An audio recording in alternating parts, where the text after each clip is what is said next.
Whether you're coming from a boat or a stand,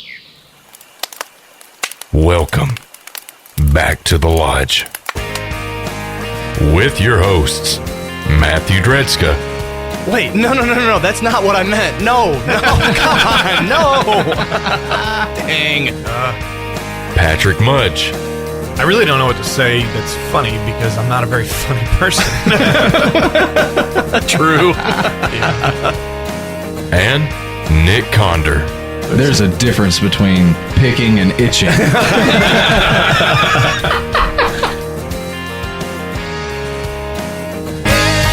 tell me they're gone. I won't have nothing left. Don't tell me you're strong and you got no regrets. If thinking about us, thinking about then, thinking about how it could have been, don't cross your mind. So if you're doing fine, don't tell me. Don't tell me.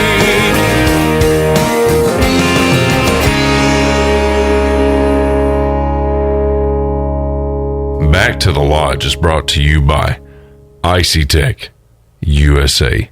6:05, live from West Tennessee. I'm Patrick. I'm Matt. I'm Nick. And we are here for week 11, back to the Lodge. So what a successful weekend we had, or week we had last week. Yep. Having 24/7 on with the benefit fundraiser for Bo Bodiford. We were able to raise just under $3,000, but even more so, donations are still coming into the link. If you did not catch the episode last week, Bo is a local community friend, family member to many people here, and he's been battling COVID in the ICU for now 6 weeks. Too long. Yeah. So, you know, our hearts go out to him. We continue to try to help and raise money. Last week was a great success, but even more so last weekend, they were able to pack the house and raise a good chunk of change. Yeah, I'm glad you brought that up. Yeah, it was definitely a nice, solid fund that they were able to raise, and that's phenomenal. That just totally made my day to hear that. That was Sunday afternoon. So, Bo, if you're listening, you know, our hearts go out to you. We're praying for you, and keep fighting that battle, buddy. You're doing a great job. So, and also, hats off to 24/7, Brooke, Leslie, Frank, and dang, I only met him once, so I can't remember the other guys. Yeah, I don't know either. I owe you a beer and an apology, but I know Frank, Leslie, and Brooks. So, and they were up here and they did a tremendous job. So, what an episode! Speaking of this last week, did you guys catch the video of the guy running from the mountain lion? Yeah. Yes. I actually think you sent it to me, didn't you? I think I did. That where I sent it to you when I saw it, and then the next day it went viral. Yeah. And it was definitely like, dude, been there. That sucks. But, you know, the thing that was bothering me was I was like, well, that's a mountain lion. And I'm like, well, now it's a puma. But then I realized, like, mountain lion, puma, and cougar are all the same thing. That just depends on where you are. The actual cat has more names than any other animal in the United States. Yep. And I'm like, I didn't know that. That was pretty cool. Yep. Just depends on where you are in the United States and what they call them. But if you didn't see this viral video, the guy, for 6 minutes, the guy was hiking, and this was was it Utah? You know, I don't know that I caught where it was, but it was somewhere in the west. It wasn't Colorado, but it was. I think it was definitely Utah. out hiking or doing something of those sorts. Well, he was jogging and then he was running, but he was running backwards because he's just kind of booking along, and all of a sudden the puma, the jungle cat, comes walking out, and must have had babies nearby because it was not happy. No. So if you get a chance, go on YouTube or Facebook and look up. Could be cougar, could be puma, could be mountain lion. You know, Chase's guy. My hat's off to him. I mean, look, I don't know how I feel about this because in today's society, everybody's like, I got to keep my phone going, got to get that content. But on the other hand, it's like, dude, put the phone down and pay attention to what you're doing. But do what else? I mean, the fact is, what else could he have done? He's not outrunning it. He's not. I mean, there's that guy that was up in Seattle or something that wrestled one. But regardless, you're not going to win. You're not going to win, but the chance of tripping and falling. Sure. Trying to keep that phone But down. how glad are we that he did record it? I mean, because the story, which, you know, we'll talk about our stories in a little bit, but the stories are good. That video's better. Look, and I'll share my story, but I'm going to go ahead and preface that by saying there is no way in hell I would have had my phone out trying to record this as it was going down because I was in fear for my life. Yeah. And I'm sure he was too. But the next generation of youngsters are like, got to get this on TikTok. Got to get this on I don't mind at all Snapchat. that he recorded it. I agree. I don't know that I don't know that it would have been in my mind to record it, but I'm glad he did. Yeah. Well, speaking of recording, we're doing something a little new tonight, aren't we? We are. So Nick is our wonderful board clicker, button pusher, producer, co-host. There's slides on it too. He's got a lot of titles, but I got one too, and it's called Redneck Engineering. That's right. So we were able to run monitor cord all the way up here to the camera where you guys can watch us on Facebook Live with high quality, high def audio. How cool is that? That's awesome. But the kicker is, because of Facebook and copyrights, we do play music. We are an FM show. Mm-hmm. And even though we're on podcast and Facebook and YouTube, we can't play music on YouTube, even though they have the blanket license and all that stuff. So when we do take a break where there's music, if you're listening to us on backtothelodge.com or on 100.9 FM here in West Tennessee, we'll be fine there. You get to enjoy the music. Yep, you'll be good. If you're watching us on Facebook Live because you just love seeing my pretty face and Matt's short legs swinging because notice he can't touch the floor. Gross. They can't see that. Then you can we can fix that. But if you're watching us on Facebook, unfortunately, we're going to have to mute you or mute the audio when we go to those breaks, which is fine because you're just not going to hear Matt cussing at me. That's true. And me cussing at Nick and Nick cussing at Matt. And it works. So I have a little quick, since we're just sort of recapping and bringing things up, I want to make a quick shout out to our boy Jeff Kneeball at N Designs. Oh, big time. He posted just a simple picture last week on Facebook about he does a lot of leather hat work. He wrapped our trailer. He's going to be doing hats for us in the future. And I mean, we do a lot with Jeff. But if you need anybody to do that kind of stuff, holler at Jeff. I saw this simple post on Facebook last week. I think it was Friday. And it was just a nice Richardson 111 hat or a 112 hat with a leather patch on it. And he said, something like, who needs some of these? And I commented on there that, we need some. Hook me up, brother. Somebody said they can actually see your legs swinging. The patch hats came in last night. It was 4 days, including a weekend. He got our logo burnt, cut, stitched on a hat. Look him up, guys. N Designs. He's down in Fayetteville, Tennessee. Great work. And it's In Designs, graphics, and embroidery, I think. Yeah, they do a little bit of everything. He's done everything from hats for us, shirts, stickers. He wrapped the trailer. He has made those blow-through, or what do they call those banners? The blow-through. Breathable. Yeah. The ones that don't catch as much wind so that you can hang them up and they don't blow away. But how big was that big one we did? It was a 40 by 20 or something. About that backdrop that we did for the Drake White concert. Man, that was 24 by big 20. But he's very reasonable, and I think that his art, the people that do his artwork there, second to none. I mean, just they're incredible. Definitely professional. And yeah, so check out Jeff. We'll tag him here in the comments here at the end of the show. If you need a boat wrapped or trailer or something like truck, whatever. And we don't get paid by Jeff. No, we don't. We are not endorsing Jeff for monetary compensation. Now, Jeff, if you want to give me money, you know where my address. Yeah, you got my phone number. Man. I'll take your money, Jeff. But in any case, is he the most affordable guy? No, but you get what you pay for. And that look, the proof is in the pudding. When you introduced me to him, I'm like, man, this stuff's expensive. Bar none, nobody can touch it. Nobody can touch the quality of work when it comes to apparel, wrapping. I mean, everything. And turnaround. Everything. His turnaround is insane. And I know that I've put him under some insane time crunches because other people haven't fulfilled what they were supposed to fulfill, and Jeff just had to come through for us. And I mean, he's always stepped up. Always stepped up. Don't blow me a kiss. You knew where I was going with that. You're disgusting. A regular old Steve. Dude, we are not talking about Steve. I know we're not. You're welcome. You totally messed up my flow. I had a whole plan what we were going to do the first hour, And now I'm just like, you had to bring that up. If people have been listening since the original episodes, they know that is one of the things that I like to do. I like coming in from breaks with everybody laughing because I did something stupid right before it, or I like to just throw them off. So you're good at it too. I am good at it. Yeah. Congratulations. I've been keeping hidden busy, talent though. So I mean, we're still in the process of moving the building, and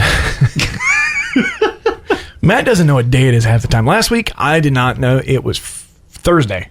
It was Thursday, and you kept saying Friday. And I mean, not that, look, Friday means nothing to me. Oh, we need to talk about what we did Friday. We'll get into that later. What did we do Friday?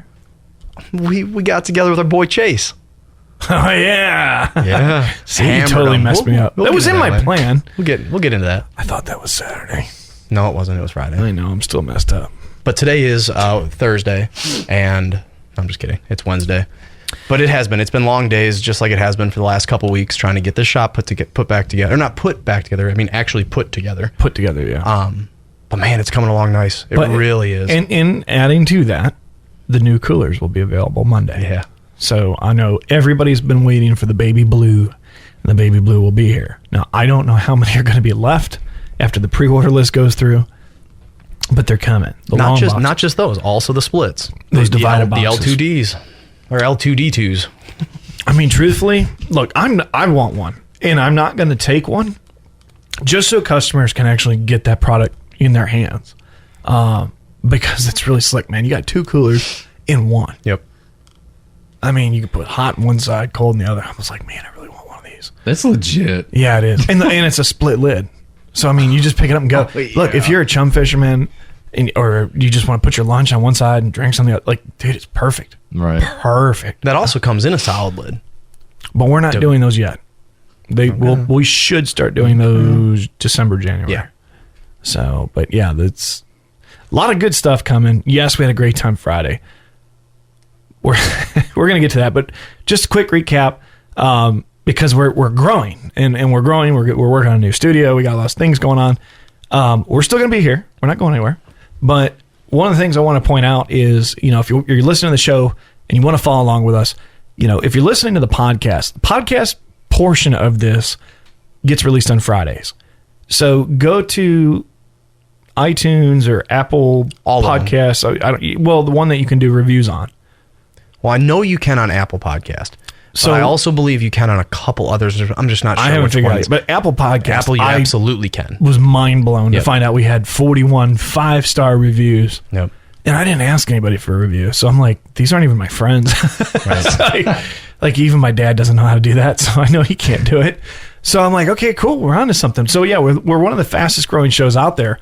But more importantly, it's the how to reach us, like how to join us on this Wednesday craziness. That's the only word. Shenanigans. Yep. Short problems. What?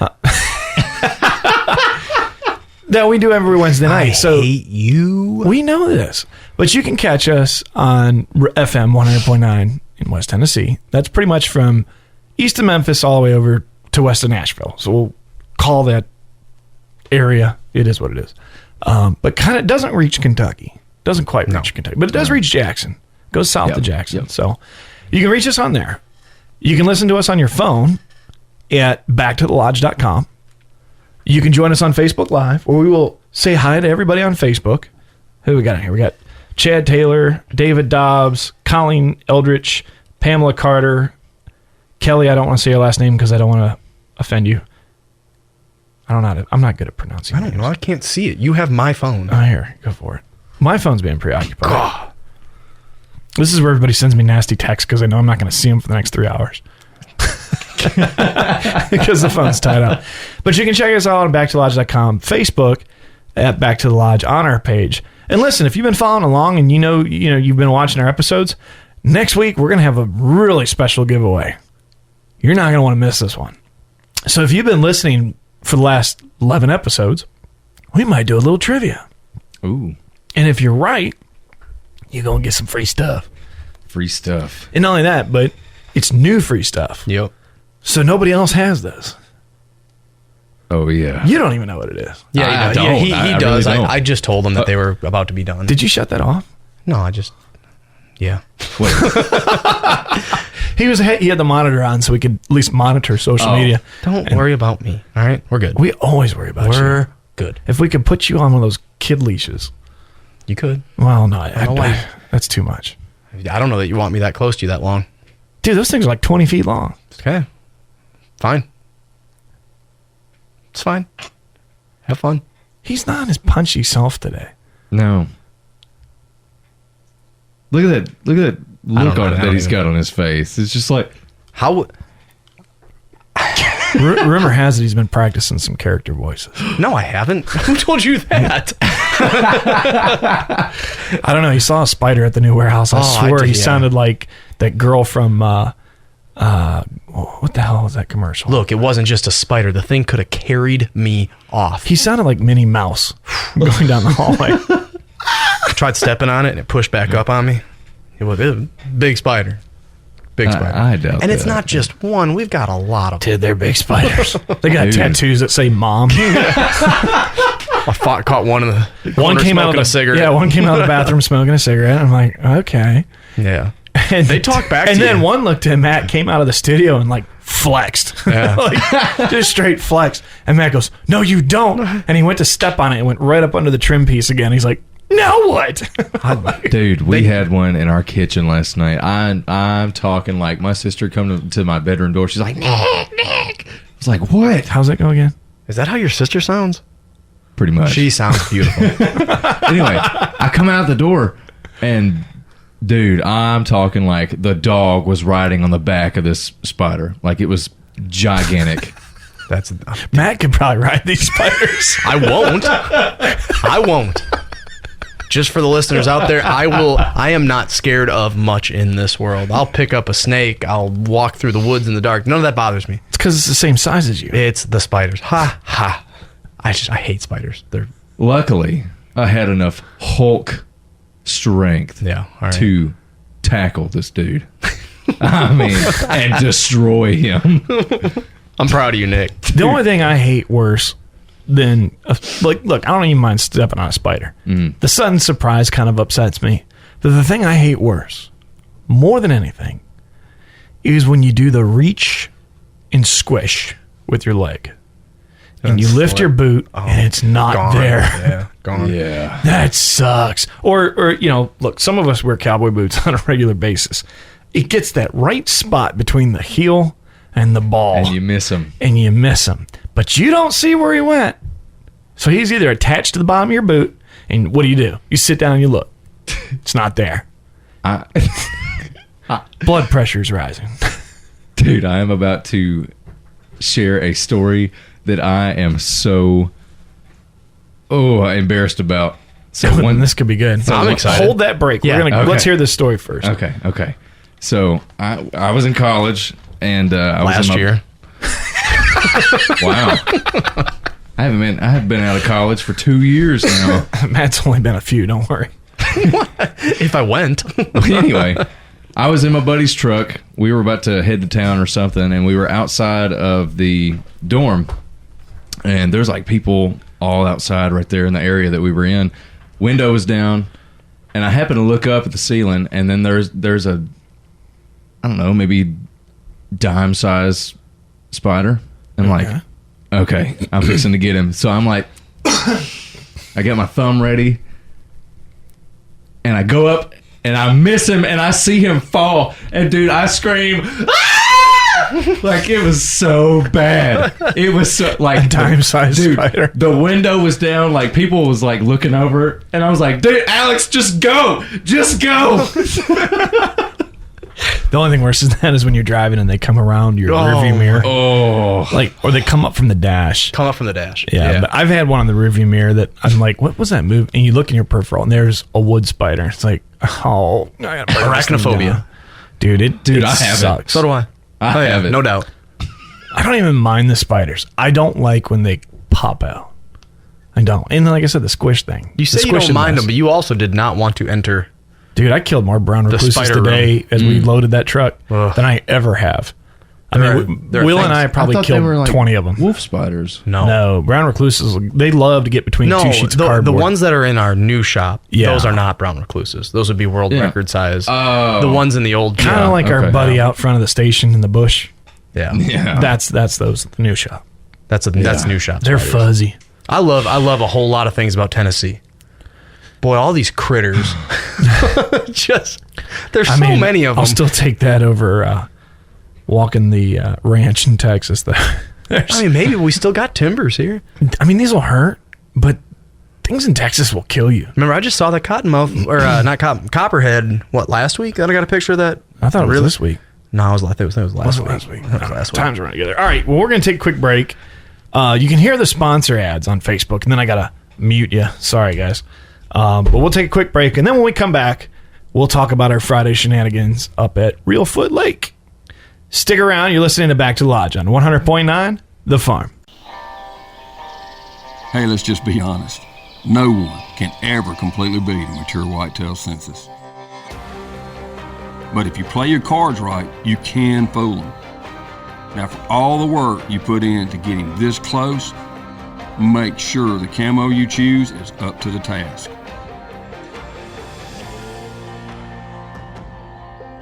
Mossy Oak, made for moments like this.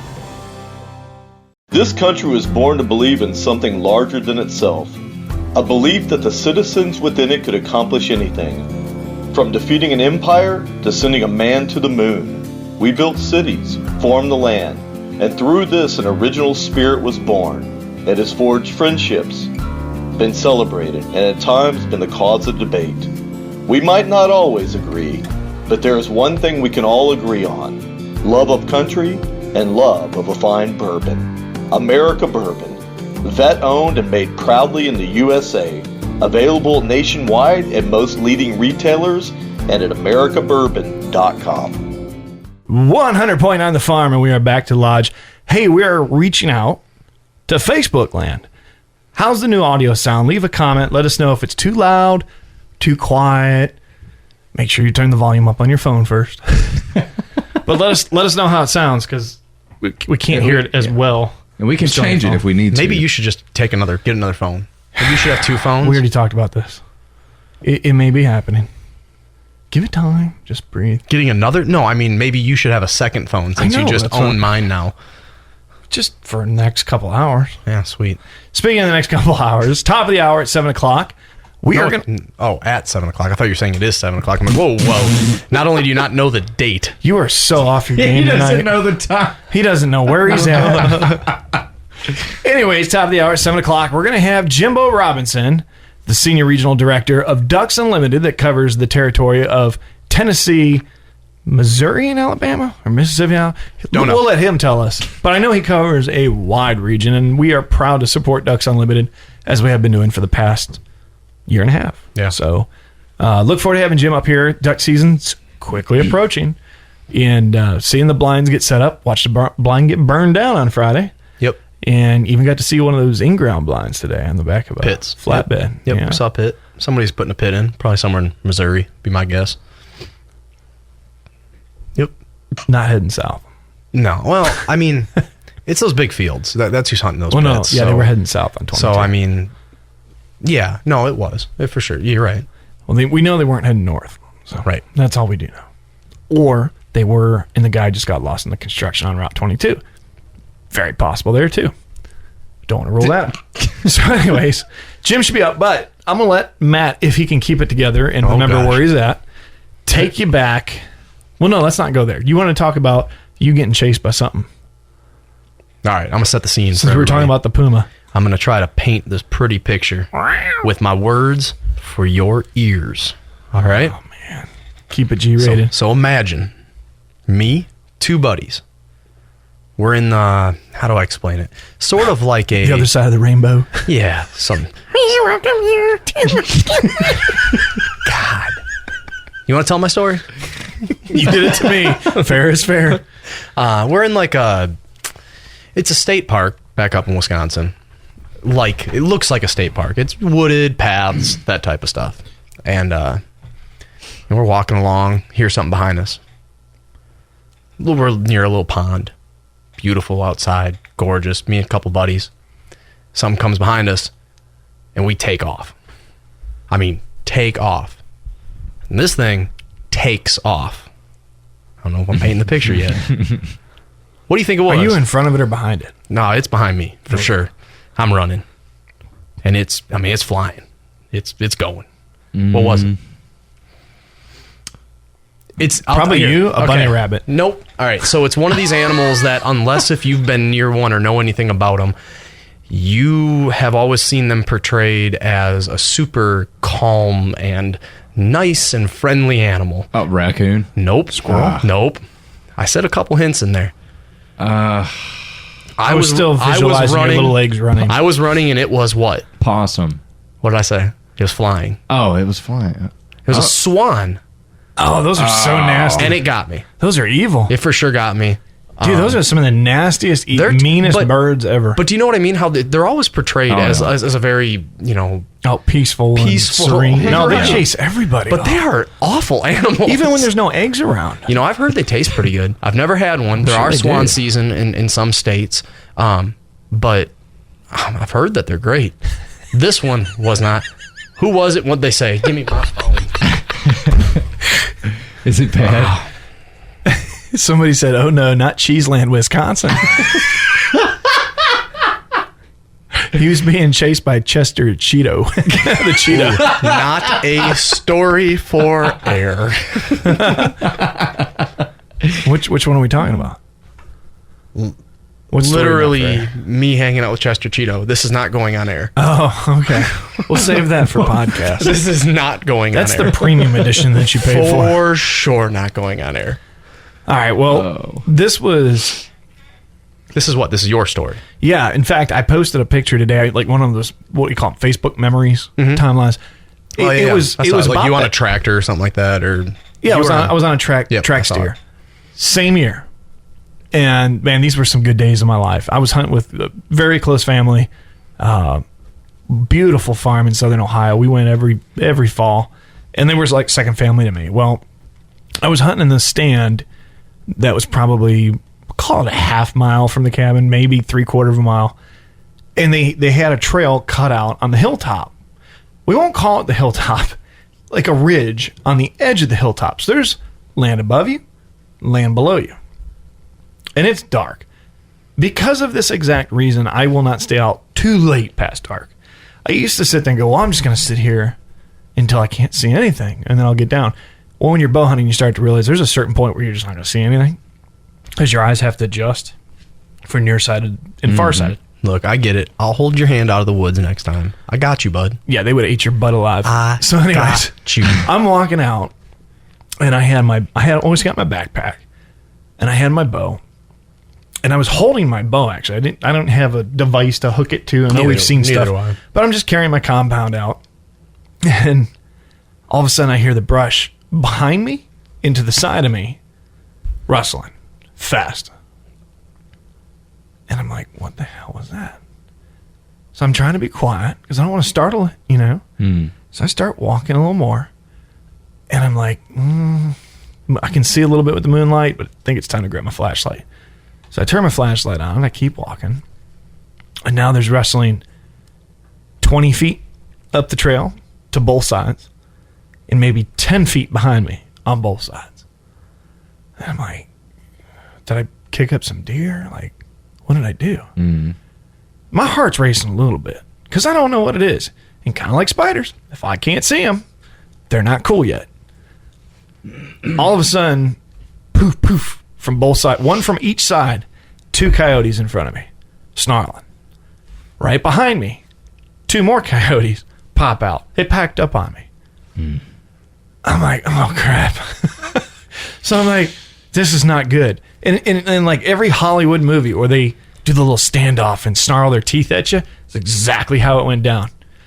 And the only thought, I had a 9mm pistol on me, and I thought, okay, I don't know what's about to happen, but I'm going to shoot the first one and hope for the best. Because it's not like you're going to be able to shoot 4 dogs that quick, dude. Right. So I fired off the first round, not even sure if I hit him, because as soon as I pulled the gun up, it startled him.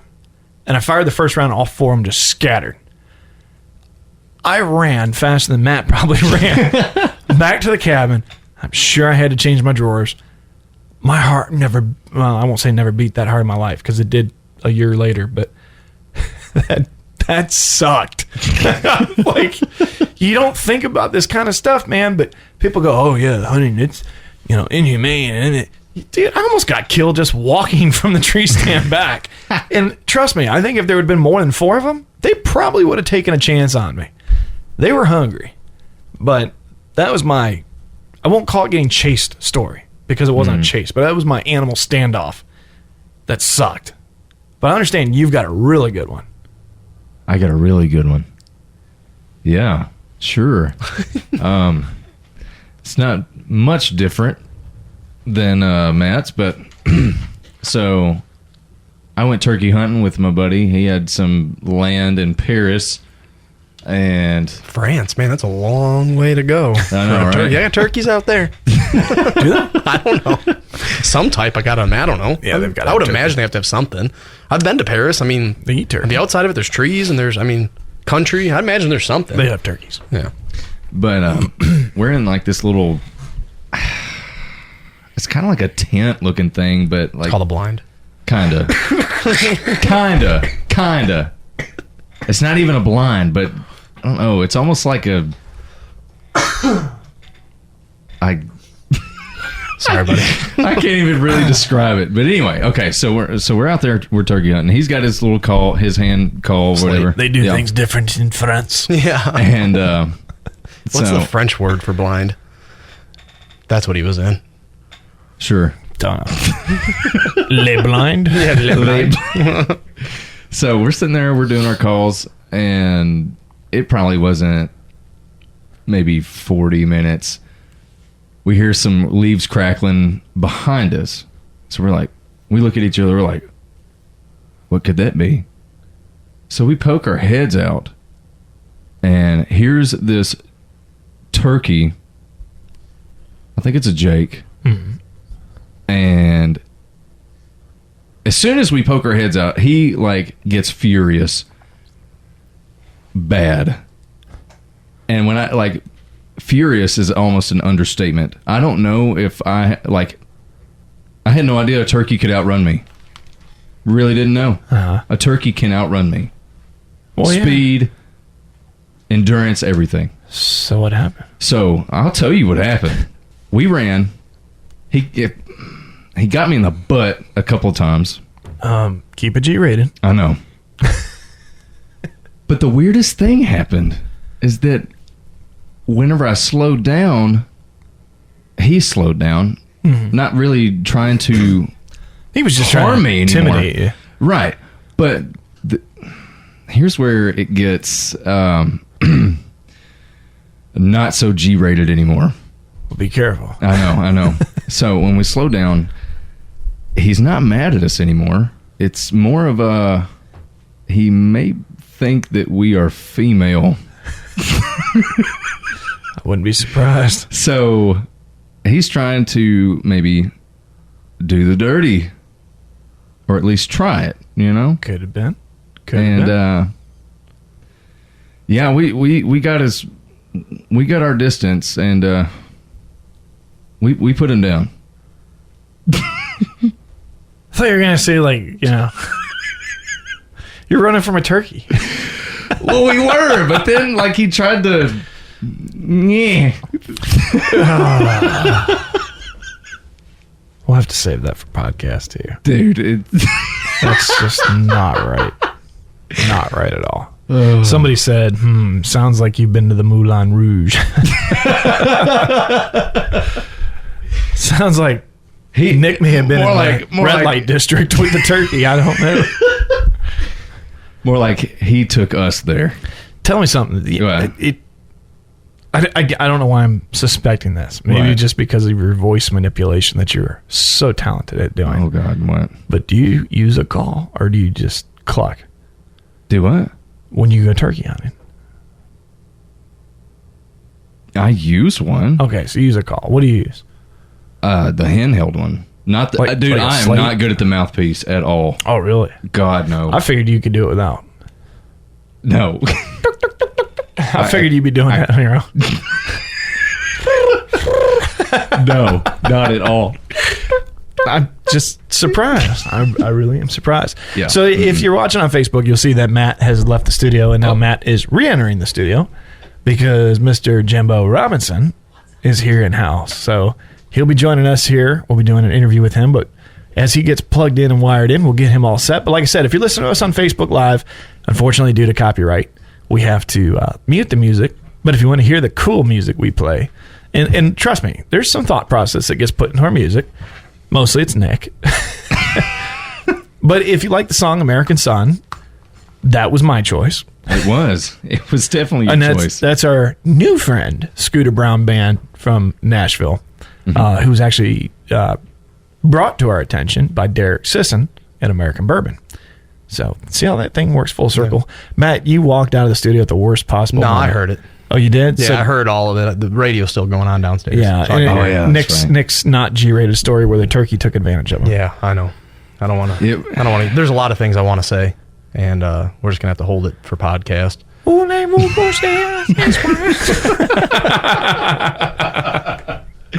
So, in any case, we're gonna take a quick break, and then we'll have to mute you on Facebook land, and we're gonna get Jimbo plugged in, and he'll be joining us here at Back to the Lodge. You're listening to 100.9 The Farm.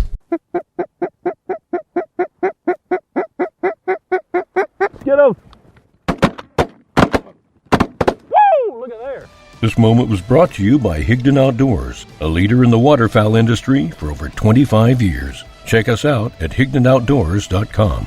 Higdon Outdoors has been helping waterfowl hunters make the most of their time in the field for over 25 years. We are a family-owned company, and we're proud to serve duck and goose hunters just like you.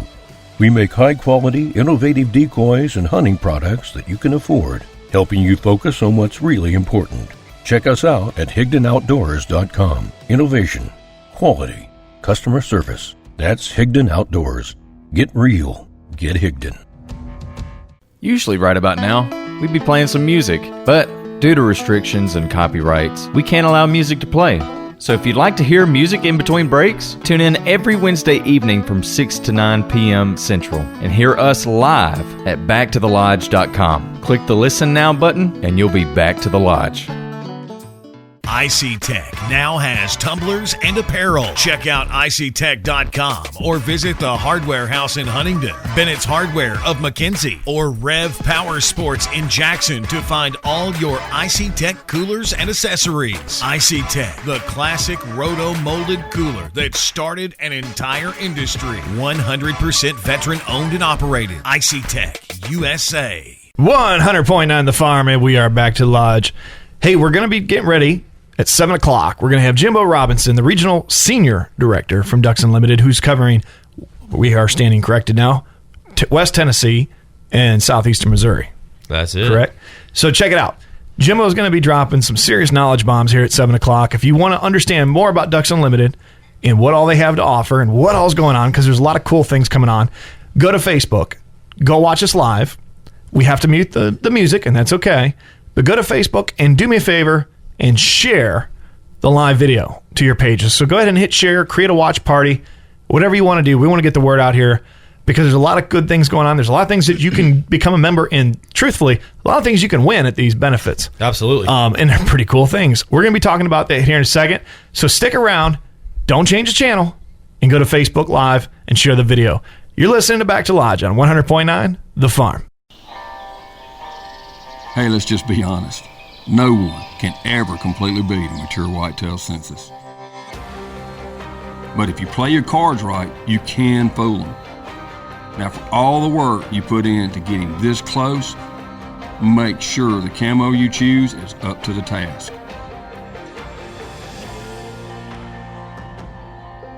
Mossy Oak, made for moments like this. This country was born to believe in something larger than itself. A belief that the citizens within it could accomplish anything.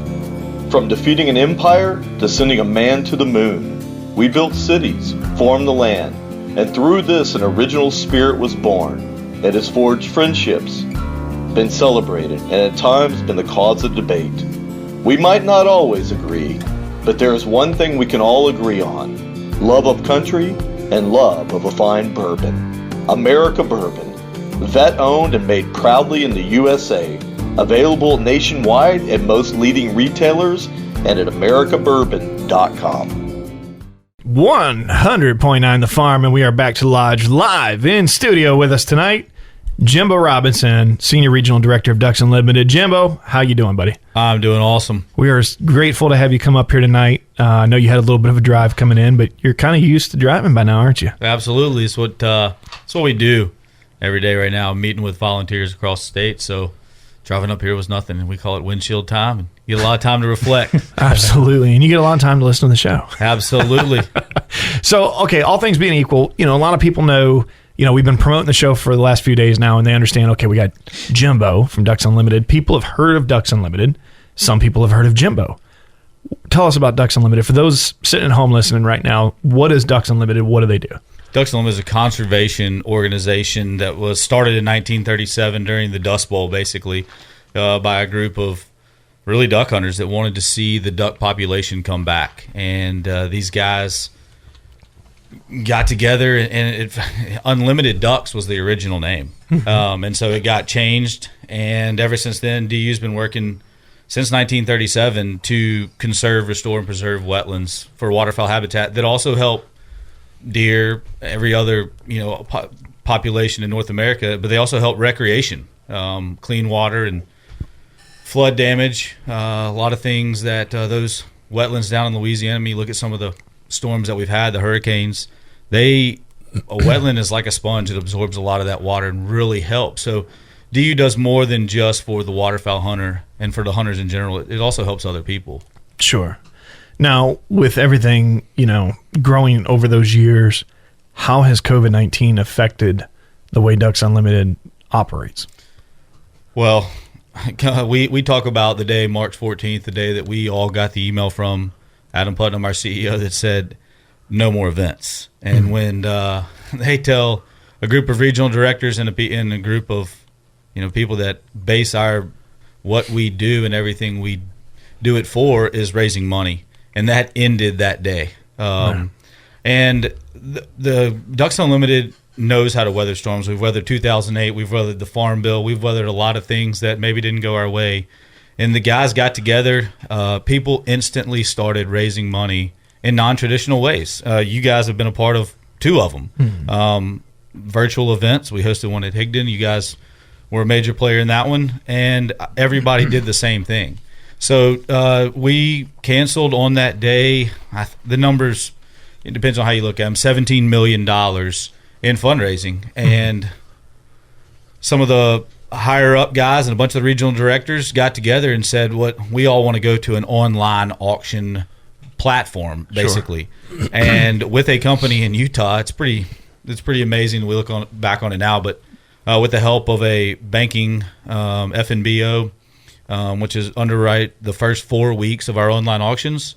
17 days from that day, they canceled events. We rolled out probably one of the largest nonprofit fundraisers that happened through basically sitting behind a computer, which is not something that we like to do. Right. All of us regional directors across the country, there's 89 of us, I believe, in all 50 states. We like to get in front of people. We like to be in front of our volunteers, our attendees, sponsors, corporations, whatever it is that support DU. We like to be talking to them.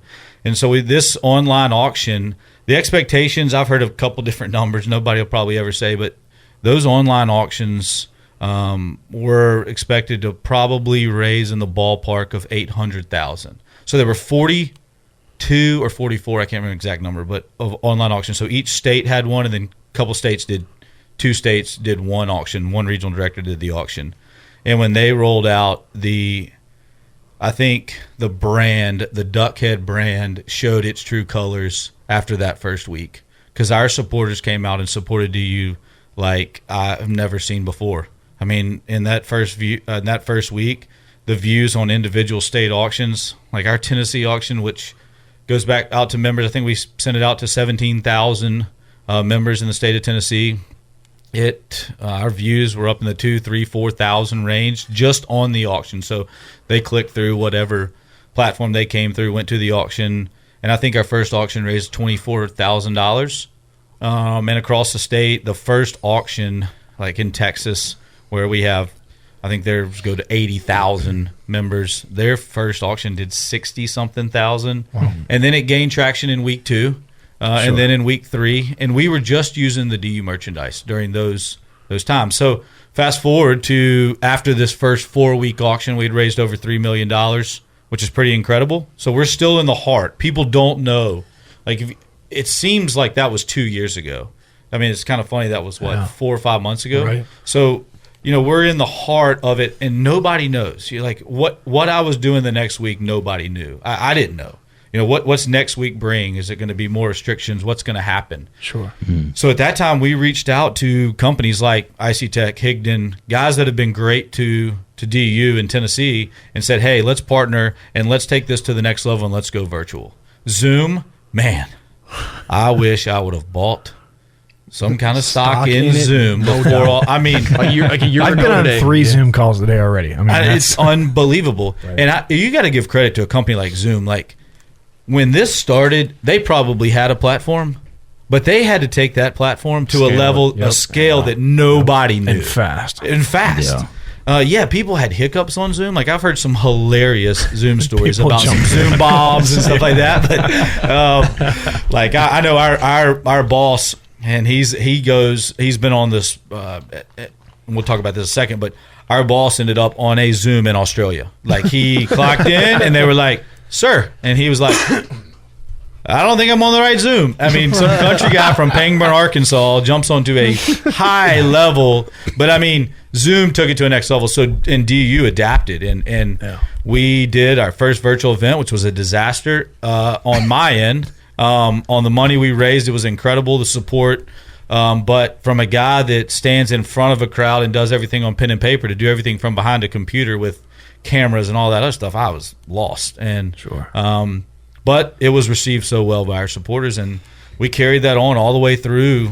I mean, we had some online auctions here and there, but we carried the virtual world, and guys got unbelievable creative, not only in Tennessee but across the whole country. I mean, guys, whatever was legal in your state, in Tennessee, certain things aren't legal that are legal in Mississippi, and guys were able to really hold incredible events with watch parties of, like you were saying earlier about a watch party on Facebook. People had those, and they were using Facebook Live and Zoom at the same time, and you had 10 or 12 guys that felt comfortable being together in a house bidding on a live auction just like a sponsor table would at a DU event. And that went, I mean, the creativity across the regional directors within DU was unbelievable, and the teamwork from the volunteers. I mean, a lot of people said, well, if your volunteers feel safe, is something we kind of talk about hosting an event. And I called a lot of guys that, hey, first and foremost, do you feel safe even thinking about doing an in-person event? Absolutely. All right, let's go through the county, state, city laws. What are the regulations? What can we do? And we're following it. And obviously in Shelby County, where I live, the regulations have been a little tighter than everywhere else. But, I mean, we've had more cases than most other places in Tennessee. So we had to adapt to those things and go to an outdoor venue, and the volunteers in Tennessee stepped up and said, we will absolutely do whatever. And there's some areas that we're not having an event this fall, and it's understandable. They don't feel comfortable because of other things that are going on, or just don't want to put their, something out there. Cases are still rising, but the support from our volunteers coming into this fall is, we want to do it. And we know that the Ducks need us now more than ever. Well, and I had seen, maybe I'm wrong, but I'd seen we're having an event here. We certainly are. Okay. John Sanders, our area chairman, has been area chairman since I started with DU 10 years ago as regional director. Said, absolutely, we're going to do it, and we're going to have it at the Carroll County Civic Center like we have in the past on the 16th of November. And that building gives us the opportunity to space out. Yep, it does. Sure does. And so, will it look like a normal DU event?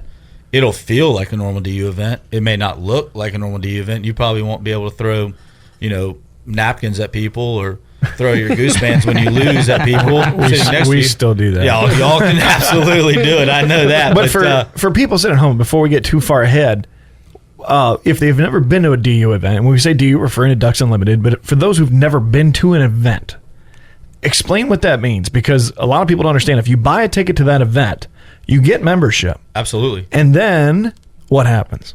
You come to the event, and a lot of my friends call me a professional party planner, right? So, and I get to throw the coolest parties. I mean, I am very fortunate to do this for a living, but we're professional party planners. Our volunteers in each area. So in our chapters, when you come to an event, these chapter volunteers spend 2 to 3 months, 4 months, sometimes a whole year planning a fundraising event.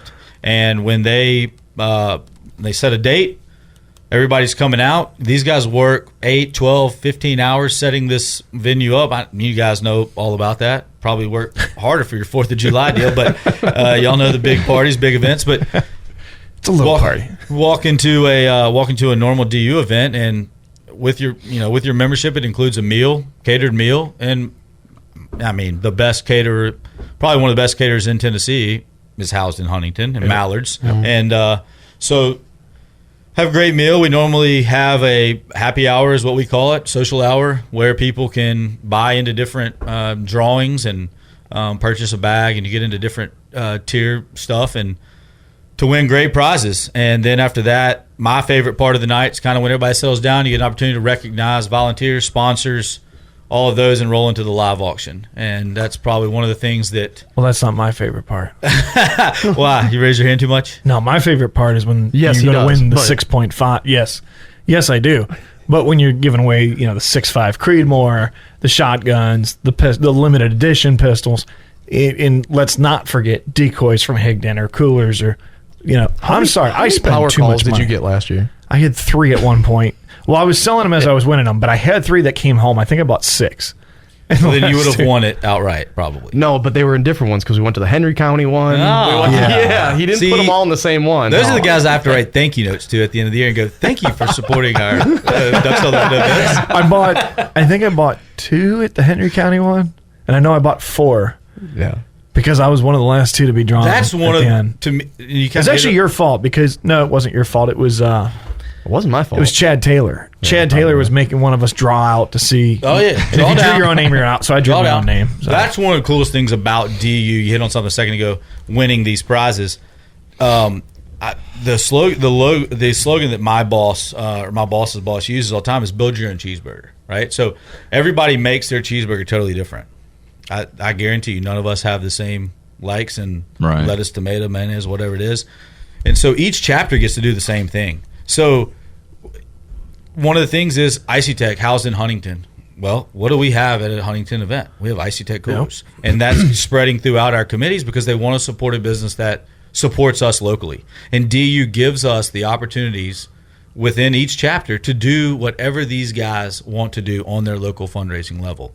And so we're able to go out and seek prizes that are local prizes. Higdon Outdoors, those guys, that's a really cool story how they came to be with DU. But John and Ben are 2 of my really good friends, and now Brooke and all those guys up there. And I won't say that I introduced you guys to them, but I sort of made the connection there. But those guys have been a tremendous part of us, and I think they've given us a lot of success because they – it kind of goes back, family-owned business. Yep. Started out as probably a small business. Now they're a huge business, but they support us in a lot of different ways. Their decoys carry a great name, quality, and so when people come to the event, they're willing to spend a little bit of money to try to win a, dozen 6. Wasn't it their power call? Higdon decoys. It is. Yeah. I've spent a lot of money on them. You probably have more in those 3 power calls than most people have on their entire lanyards. True. Very true. And the worst part is, you'll never catch me using it. Because he can't. That sounds like another episode. You get old Brooke down here. Yeah, we do. We're waiting on that one. He knows. He's coming. But you'll have to poke him for us. But those events, like I guess I sometimes take for granted DU events. But when people were wondering, are DU events coming back in person this fall? Yep. my Facebook blew up, my inbox blew up, my email, text messages. Are we having an event here? And absolutely. I mean, if we can have an event there safe, we absolutely will be back this fall. And we're all halfway through the fall fundraising season. It's been incredible, and it's growing. And kind of the halfway point right now, kind of halftime, and the last 7 events of the year, people are coming out. And awesome. So I think it's going to be awesome. What I love about it, and admittedly, I am not the world's biggest duck hunter. I love duck hunting because I love being outside, but it's not my number one. But why I love these banquets is because tell me another time that you've been in a room with hundreds of people that are all avid outdoorsmen. Absolutely. That share the same sort of qualities and values. You know, the values of a duck hunter is the same as a deer hunter, or it's all the same thing. And that's what I like, that you can walk up to any table, to any person there, and sit down and have a genuine outdoor conversation with them. Yeah. And there's just not many of those parties or events that you get to do that. And that's what I like so much about them. I really can't think of one. I'm sure that there is something. I mean, NWTF conventions and stuff like that. Yeah, but it's not the same environment or atmosphere. And because they are so localized, it's our people. It's people we know. It's and people not we only see at that, Walmart. but you look at the family environment that creates, because they are family events. And when you look at, and this is nothing against NWTF at all, but when Jimbo was talking about the heart of the DU membership, DU is still strong. NWTF did not have a backup plan. And we've seen what's happened to NWTF when, I don't think anybody in this room can speak to the future of NWTF at this point. And you look at DU and where they're going and what they've done and the camaraderie. Like, okay, for example, it's kind of like Boy Scouts to a degree. We can walk around town and you'll see somebody go, they're a DU member because you remembered them from that event. And they have that mutual respect for you. And that's the unspoken membership that nobody talks about. Just like John Sanders. We met John Sanders through DU. John Sanders is now our insurance agent. There's way more that happens behind the scenes than you're taking credit for, that you're not taking credit for, because there's a lot that happens. Maybe you know about it, maybe you don't, But just like you said, you introduced us to Brooke and John, and, we think very highly of them. We're working on some projects together. And then you look at where you're at here. Now you're back to the lodge. And then you've got, John, there's so much stuff that takes place. The outdoor world at the end of the day is a small world, right? And it's one of those entities that watches out for each other. Yep. And it's exactly what you just said. I mean, if I'll tell a small story, but I was coming back on 55 one time from Missouri. This was the first time I had the Boot Hill of Missouri as part of my region, and everybody knows the DU trailer, right? I bought a trailer to help. I have a young family, and the worst thing you can do when you get home on Thursday night before Friday is to have your car loaded out to the max. My kid likes donuts, right? So we used to go to Gibson's Donuts on Friday mornings, grab some donuts. Well, back in the day, they would not have fit in the car. And I have 2 young kids now, and so, when we started talking about families, I was like, I want to be able to put this DU trailer away when I get home and turn into a family man, because that's number one in my life. And so this trailer's been a great thing, but I hit a deer. That was on I-40. This story's on I-40. I was coming back from Paris. I hit a deer coming home one night doing 80 down 40. Was this recently? 3 years ago. Oh, okay. Ruined the front of my Suburban. I mean, smoked this deer. 2:30 in the morning, smoked it. I posted a photo on Instagram and had somebody reach out. 2 guys reached out. We're like, hey, man, bring the car up here. I'll get it fixed for you as fast as I can, because I know you got to get back on the road. And I told my wife, I said, these guys are like family. Like, this is a volunteer that I've only known for 2 years, started a new chapter for me. He's like, hey, man, let me help you really quick. Bring your car to me. I'll get it fixed as fast as I can and get you back on the road. If you need to borrow my truck to haul the trailer to the event, take my truck. And I'm like, this doesn't, like, that's what America was built on. That's what outdoorsmen are built on, helping other people. And that's what that unspoken thing you're talking about, that brotherhood, that bond that all of you veterans know, that's unspoken about Well, I'll tell you what. Throw your mitt on. Yep. I'm going to throw your curveball. Throw it. All right. Let's go back to Matt. Help me out. When did we go up to Paducah? What would that event have been? May. That's 14th. probably. May 15th. Somewhere there. Okay, so May 14th.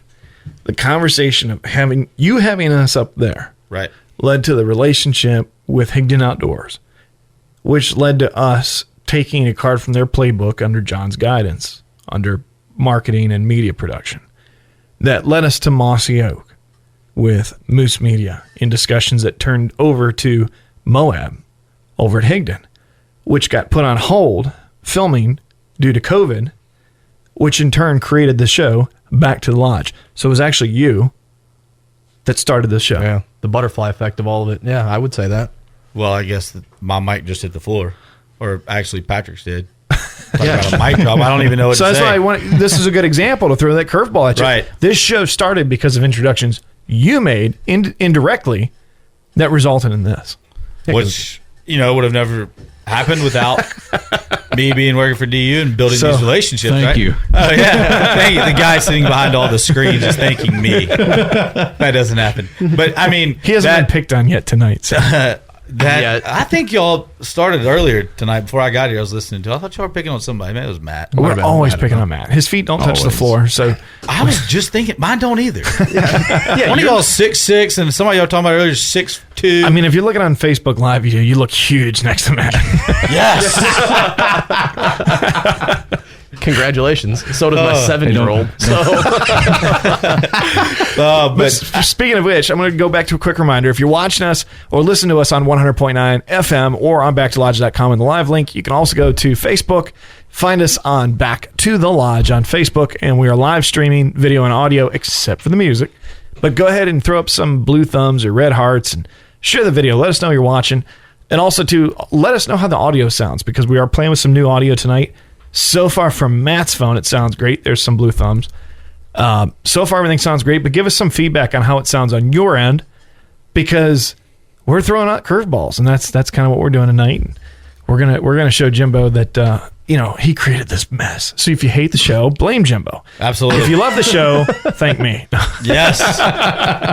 That's what I tell people all the time. If you didn't like the event or something went wrong with the event, come and tell me. Absolutely. Don't tell the volunteers, but tell me how I can fix it, because those guys don't get paid to do it. Well, and it's actually the words of a good friend of mine, Shane Michelli, who said, I love to hear compliments, but I really, really love to hear when I'm doing something wrong so we can fix it and make it better. And I think you have taken that to a whole new level with what you do.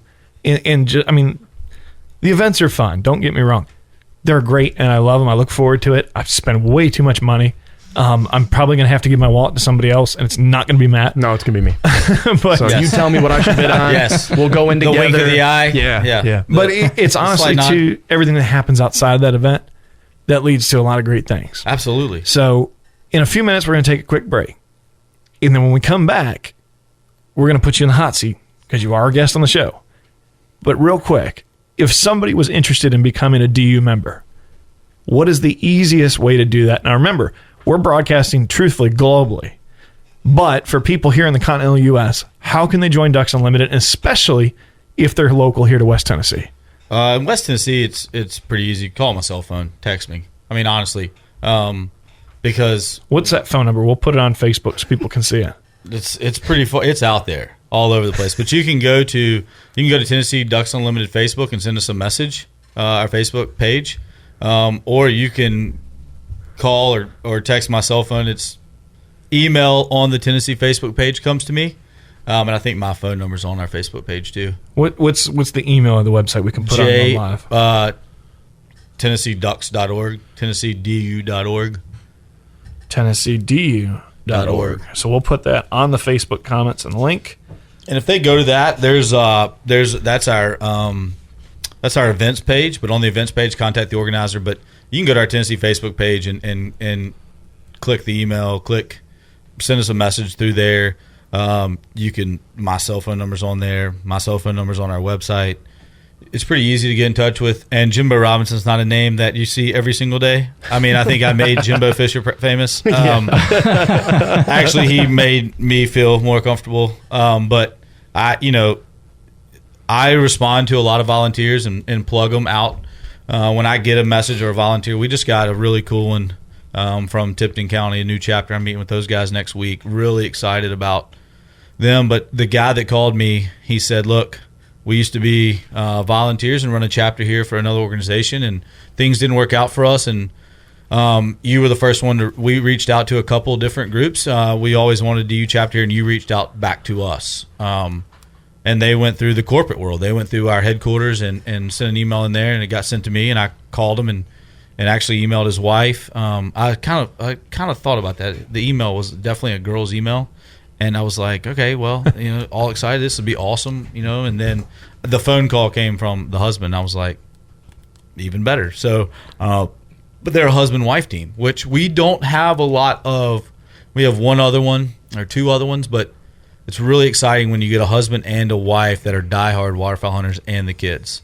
And so the whole family's passionate about it. That's awesome. And so, but yeah, there's, you can email me at jrobinson@ducks.org. Tell me you're interested in becoming a volunteer. You can sign up to be a member online. Attend an event would be the way I would go, but you can always buy whatever premium DU has out there now. I think this one's like a brown jacket with camo on the top of it if you sign up to be a member right now. And the funny thing about those people that come in that way, that was a lot of them that were bidding online during our online auctions were people that don't normally attend events.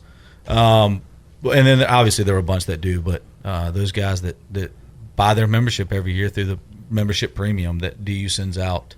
But yeah, jrobinson@ducks.org. Go to Tennessee DU Facebook page, send us a message. Go to tennesseedu.org and contact the organizer. And just go through volunteerfordu.org, and if you really want to volunteer, we'd love to have you. I think we can talk about some of that later, but some cool connections people have made as volunteers. More than just coming to the event and helping with the event. I mean, I know a lot of guys that have started businesses together through their becoming volunteers together at DU. And was that your fault? If their business was success, yes. Well, it looks like you got some fans on Facebook giving you some shout outs. I don't know if you're following along, but we had Brian Murphy said, you're coming to the main stage, Jimbo. And let's see here. You have Kathy Sanders. Go, Jimbo. So you got a few fans on there. Absolutely. Brian Murphy, yep. He is, him and his son, talk about a family. Those guys have probably put more hours in as volunteers as a team than most people. And that's awesome. I had the opportunity, thanks to Lawson Tillman Fishing. That wasn't a plug. Just letting people know this was a fishing conversation. But it may have been a plug. But Lawson Tillman, super great young professional angler, and Eli, Brian's son, was dying to go fishing. And so for Eli's birthday, we hooked him up with Lawson, and Lawson took him out at Pickwick. I'm not a fisherman. I am terrible. My wife is better than me, and so is my son. I'm not scared to admit it on the air. Like, if you want to feel good about your fishing, take me, because you'll catch them all, and I won't catch any. There you go, Matt. I'm used to that. Patrick is usually sitting in the back like, how are you catching all of those? Oh. Yeah, who caught the toad last week? Yeah. So I would catch the stick, right? Like, yeah. It's embarrassing. Well, Patrick will do that, too. So maybe we should all go fishing together, and we'll just see who's the worst. We'll have the biggest crap talking session ever. Absolutely. But Eli, just Brian, that's cool, man. I'm glad they're listening. They're cool guys, and that's just that's an off story. It's one of those off stories we were just talking about, where got to help out a volunteer that makes my life easy as a staff member, and sometimes through connections I've made through DU, which I made that with Lawson, I was able to turn around and give something back to them, and awesome. Lawson donated it. So perfect. Well, it's 7:30, so we're going to take a quick break, and when we come back, sorry, buddy, we're putting you in the hot seat. You're listening to Back to the Lodge on 100.9 The Farm. Get up. Woo! Look at there. This moment was brought to you by Higdon Outdoors, a leader in the waterfowl industry for over 25 years. Check us out at HigdonOutdoors.com. Higdon Outdoors has been helping waterfowl hunters make the most of their time in the field for over 25 years. We are a family-owned company, and we're proud to serve duck and goose hunters just like you. We make high-quality, innovative decoys and hunting products that you can afford, helping you focus on what's really important. Check us out at HigdonOutdoors.com. Innovation, quality, customer service. That's Higdon Outdoors. Get real. Get Higdon. When you purchase an IcyTech cooler, not only are you getting the best and original Rotomold cooler for your barbecue, your kid's graduation party, or maybe even the boat, but your proceeds from that purchase go on to help Gold Star families receive grief counseling retreats so they can heal and get a little piece of their heart back. So they can have the same quality of life that we share. IcyTech USA. 100.9 The Farm, and we are back to the lodge. Thank you if you are tuning in on the Facebook Live. We are running the new audio video feed. You can check us out on Facebook. Give us a like and a share. Spread the good word and the wealth. We've got Jimbo Robinson from Ducks Unlimited in here. While we were out on the break, there was a comment said, give the Carolina DU a shout out. North Carolina. You got some friends down there. Larry Wilkins, also known as Ruddy Duck. Probably that's a fact. That's not a great duck nickname to have. I mean, you know what? I don't think Larry cares. Larry's one of the. I mean, in DU, just like in everything, you have mentors, right? Regional directors that were mentors. Two guys. I got two mentors. Larry was one of them, probably. That just talked real to you, right? Didn't tell you what he thought you wanted to hear. Told you what you needed to hear. Yeah. And the do's and don'ts as a regional director. Back when I was, he used to call me a young pup. So, Larry, I'm glad you're watching, listening, whatever you're doing. If you're watching Facebook Live, I'd be more impressed because he is. Wow, Larry is one of those that probably when we went to the virtual world probably was like, Larry's close to retiring, so that shows you Larry's age. But Larry's been to my hunting place many times. I've watched. You guys aren't probably scared of it, but I'm kind of a crazy duck hunter. I like to go, and man, I've taken Larry on some wild goose chases and wild adventures duck hunting. So I've seen him on all fours. I've seen him roll out of a pit. I've seen him fall into a pit. I've seen him on all fours catching his breath going duck hunting. But Nick's been in some turkey chases. I heard. Yeah. And why? He made you his. Never mind. No. Almost slipped. He did, though. Won't be the first time. He did. But anyways, we're in the second part of the hour. So that means, Jimbo, it's time for the hot seat. Absolutely. We'd cue the sound bite, but Nick doesn't get paid enough to do that. So anyways, Jimbo, go back many years. Yep. How old are you? 35. Man, I thought you were older. You shut up. I had one teed up. Okay, so anyways, go back several years. What got you into the outdoors? Family. My grandfather's 80 years old, and my dad. Duck hunting is a way of life in our family. When you talk about Thanksgiving, we don't talk about where we're doing Thanksgiving. It's how many people are coming because everybody's going to the duck club. When I met my wife, I joked with her. I said, well, I spend Thanksgiving at the duck club and I leave on the 25th. This is when I was dumber and younger. Then when you say things, you're like, I duck hunt all the time. Every weekend I'm gone, And if you want to know me during duck season, you'll have to come to the duck club. That's not all true. But our family,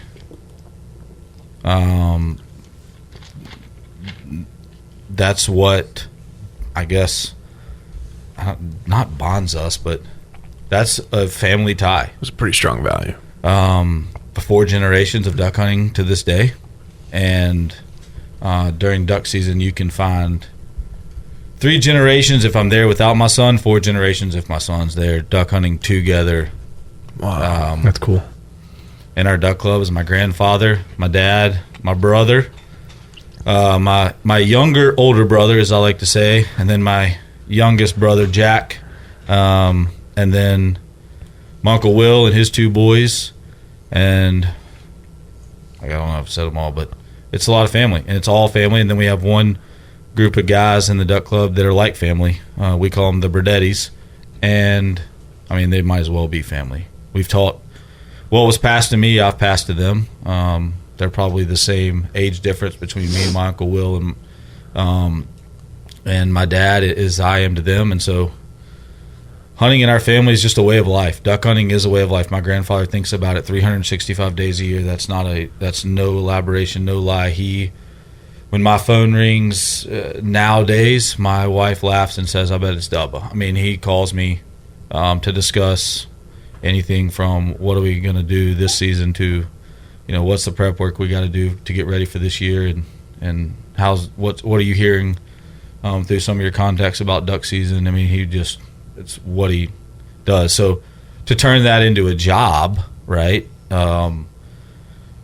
is something that I'm very fortunate, because sharing waterfowl hunting with the next generation like my grandfather and my father did to me is something I'm very passionate about. And you said it earlier, family events and the future conservationists, the young kids that come to DU events, that's what drives me. That's what wakes me up every morning, just like it was shared to me. Awesome. So when you're not duck hunting, yep, during the off season, what's your second favorite outdoor activity? Probably playing golf. Okay, that's a new one. What about it that takes you out there? Challenge. Played football in college at Wofford, Go Terriers, and competitive drive, probably. I find nothing relaxing about golfing, so I'm fascinated. I got really big into golfing for a long time. It was one of my favorite things, and what I liked about it was you're competing against yourself. Absolutely. Every time you're out there, it's against yourself. I mean, it's against buddies and stuff too, but I mean, if it's a course you played before, you're playing against yourself. Well, I've cussed myself out, man. And it's one of the few sports that they have no problem with you drinking during. Didn't know if I could say that on no. Something about, like, obviously all hunting, right? When hunting season comes, like I like to say, I winterize my golf clubs, like August 1st, right? So it's for me, golf season is, or when I enjoy playing golf, it's probably a short time frame. Sure, I'm not a year-round golfer. Somebody calls and says, "Hey man, we got to scramble. You come play." I show up. I'm terrible. The sight goes on the club and then off the shotgun. Right. Yeah. So, but I don't know, man. There's something about golf that has just always, the physics of hitting the white ball and making it in a hole. I don't know. It's the challenge, probably. I'm a very competitive person. And so I think the challenge of it, and it's something you can do for the rest of your life, right? You can, you can always play golf, and probably the social aspect of it is a lot like duck hunting. You can sit around and talk while you play. Especially now. People have jam boxes on their golf carts. People are listening to music while playing. It's evolved and morphed like every sport has. But I don't know, man. Outside of hunting season, I love to deer hunt. I love to turkey hunt. Got to take my son this year on his first turkey hunt, and my neighbor while we were all quarantining together. We quarantined in a 4x4 pop-up house blind, and no lie, the turkey gods literally blessed us with a beautiful gobbler at 25 yards that my neighbor did the old pull the trigger Nick. That one. But he did load his gun. We had a bad shell. His first turkey hunt, my son's first turkey hunt, his son's first turkey hunt. So we had to do the old, hey, on the count of 3, you duck, and I'm going to, literally lay on your back and try to shoot this turkey for the boys. And man, we turkey hunted one other time after that, because I'm one of those turkey hunters. The same with deer hunting. When I'm blessed with one bird, I'm pretty much good. Like, Nick, are you following this? That's how you're supposed to do it. You're talking to me like I had a choice in this. That dude, like, I had no choice. He was gonna get it. You needed some like Barry White playing in the background during that turkey hunt. But turkey hunting is.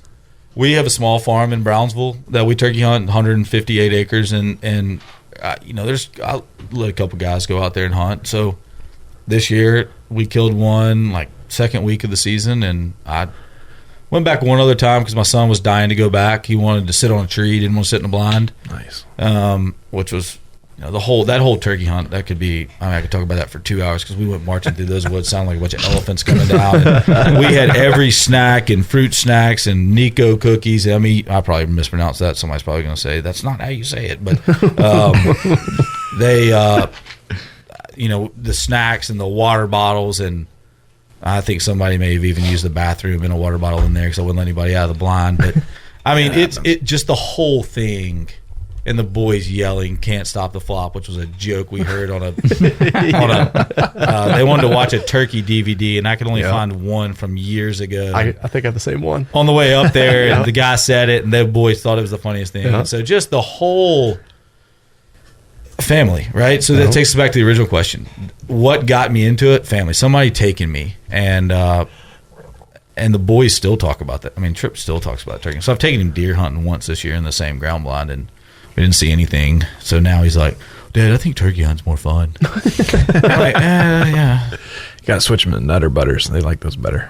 You smell the peanut butter in there. That's everybody's got a go-to snack food for deer season. Nutter Butters. It's not mine. What is yours? I like butterscotch, the hard candies. And anybody who has ever been on one of my bow fishing teams over the last 10 years knows that I have a pocket full of butterscotches. I was going to really? say Welch's or what? No, not. What are those? I actually thought he was going to say just cough those super drops. cheap. You can get like the 2 of them for $1. Those bags in the gas station. I don't know. Oh, I know what you're talking about. The hard candies. They're like the little donuts. With right. Yeah. Okay. The super cheap ones. But I'm talking about for deer season when the scent doesn't matter. Always. Really? There is. I could see you dropping cough drops. Well, yeah. Jimbo doesn't know. I have an addiction to cough drops. Which ones? Horrible. Halls. Vitamin C? No, I mean cough drops. Like the real ones? Yeah. Well, I think the defense vitamin C. Yeah. So no, those taste good. But That's here's what the I'm talking kicker. about. Matt can't take a cough drop. Yeah. And within 30 seconds, he has to sneeze. It's the weirdest thing. What's your addiction? Take a cough drop. There's some in my truck. I don't have any else. Go get one. I've had 4 of them since we've been here. I don't. Trust me, we can handle this without you. Go get one. We got this. The Breeze ones are good. Yeah, but those aren't the ones. So North Dakota, we talked about this earlier. They, the guys, when they were going up there, I was like, all right, guys, like this is a lot of non-sleeping. Hall's defense. See, grab you a bag, throw them in the truck, right? Yeah. So and when I told the guys that were going with me, I've taken a bunch of volunteers and a bunch of friends to North Dakota with me, and when they got in my truck, I don't buy the small bag you get at Walgreens, right? I'm going for the Costco economy. Sam's There's like 600 in this bag, right? So they get in the car and I'm like driving and they're like, "What are you eating?" I'm like, "Man, Halls. I got to get this vitamin C defense." And one of the guys picks up the bag and he goes, on here it says you're not supposed to eat more than 2 of these a day. A day. Yeah. Dude, I'm on my 34th in the last hour. Like, this is candy. And I eat, so that during duck season and hunting season and, as I call it, banquet season. Yeah. Hall's Defense C, vitamin C in the green bag. And now, and what's really bothering me is there's some off brands that don't taste the same. And that's all I've been able to find lately. What's your go-to food when you're deer hunting? Everybody's got a go-to. I'm not a snacker. You don't take anything? Man. Do you sit all day or do you just do morning and evening? With the family, morning, evening. And it's morning. Or evening. There's a big or. Like that or is I'm a 6A to 6P guy, so I'm sitting all day. I am not a 6A to 6P guy. I never have been. Like, I'm the guy that goes to the truck and catches a 2-hour nap. Yeah. In the midday. That's me. That was back in the day. But Jimbo, I can take you to my newest stand that we just built. that is a 12-foot by 12-foot enclosed bunks. Now that's different. Yeah. We set it so it's not a 6A to 6P. It's a the 6th of November to 6th December. Like sit. live in it. Yeah, I mean, there's no reason not to. Yeah, see, we sit on the side. Like, man, the guys that tell me, like, man, during the heart of the rut, I stay all day long. I'm like, yeah, I have to move. I see so much stuff midday that a lot of people miss. I mean, I would say at least half of the bucks I've killed in my life were all between the hours of 11 a.m. and 1 p.m. So I can't, now that I have a family, like, to leave my wife at home that long. I don't know that I could just be like, I'm chilling up here. But think about it. If you did one good full day during the rut, that's like going on 4 hunts. But in Tennessee, though, when rifle season starts, that's the opening day of duck season in Arkansas, where our duck club is. So I've never been a big rifle hunter because of that.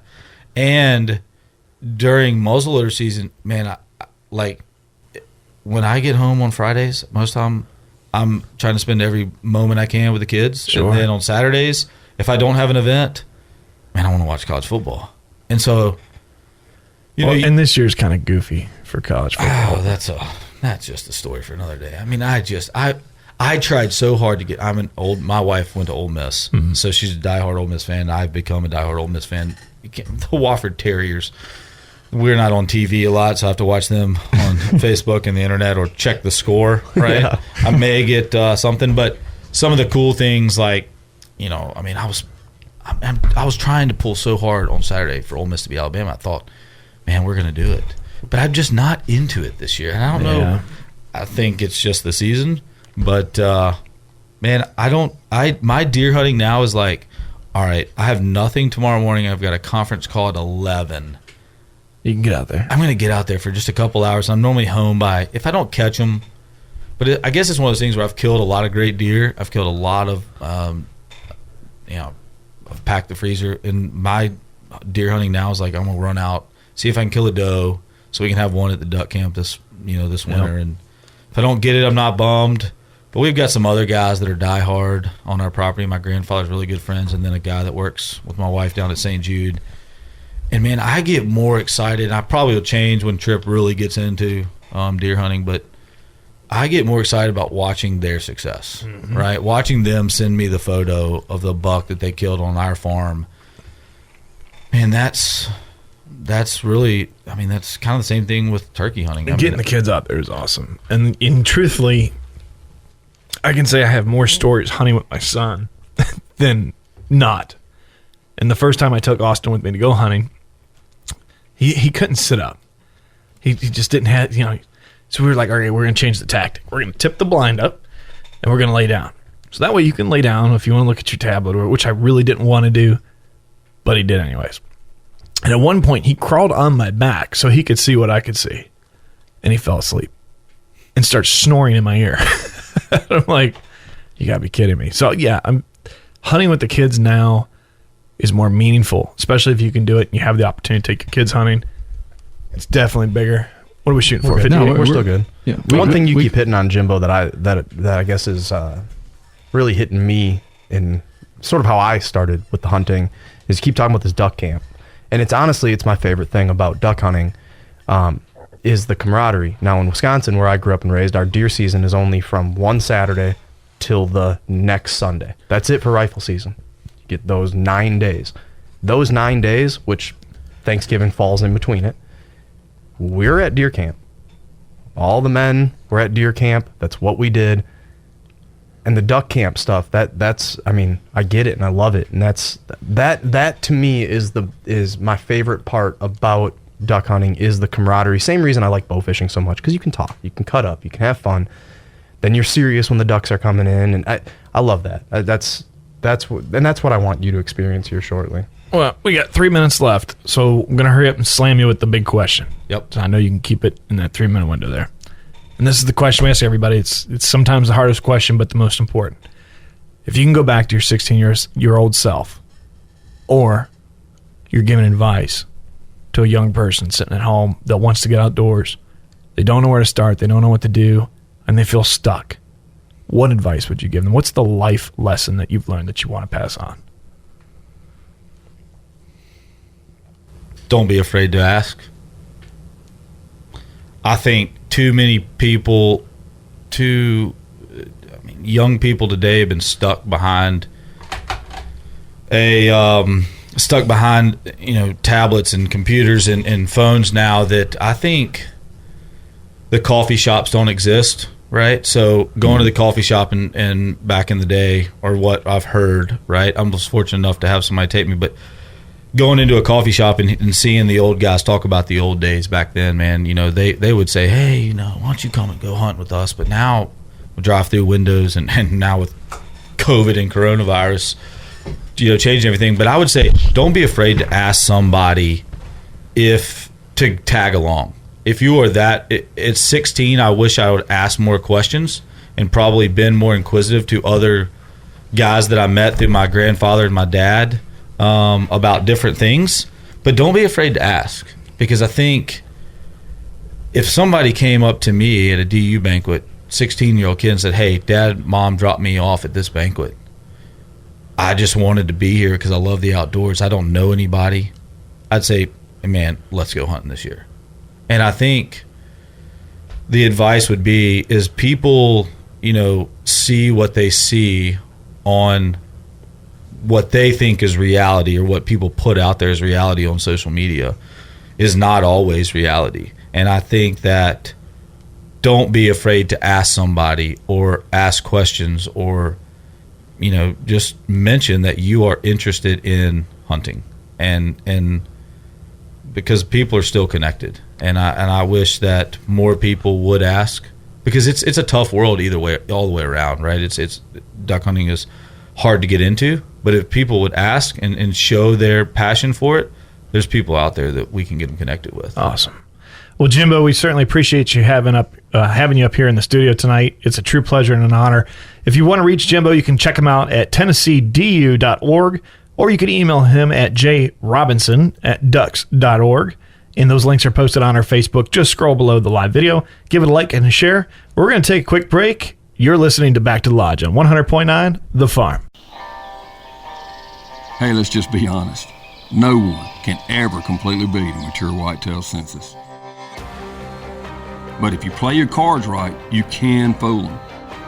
Now, for all the work you put in to getting this close, make sure the camo you choose is up to the task.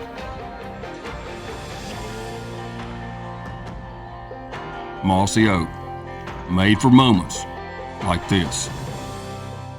IC Tech now has tumblers and apparel. Check out ictech.com or visit the Hardware House in Huntingdon, Bennett's Hardware of McKenzie, or Rev Power Sports in Jackson to find all your IC Tech coolers and accessories. IC Tech, the classic roto-molded cooler that started an entire industry. 100% veteran owned and operated. IC Tech USA. 100.9 The Farm, and we are back to the lodge.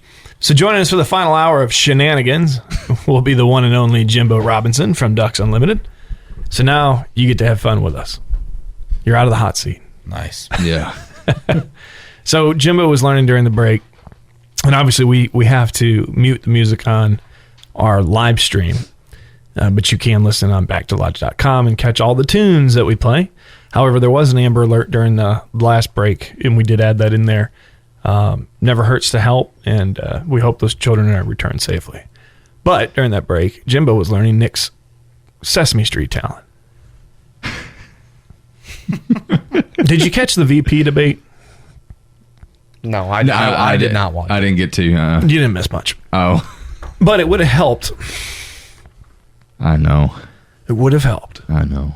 Well, our local spot didn't do like bingo for that one, like they did for the other one. Oh, maybe we should they didn't? call them out. No. Oh. Well, you know what? It's really kind of hard to find sayings. It wouldn't have worked the same. Yeah, it wouldn't have worked sayings, the same. the quotes. Would not have. No.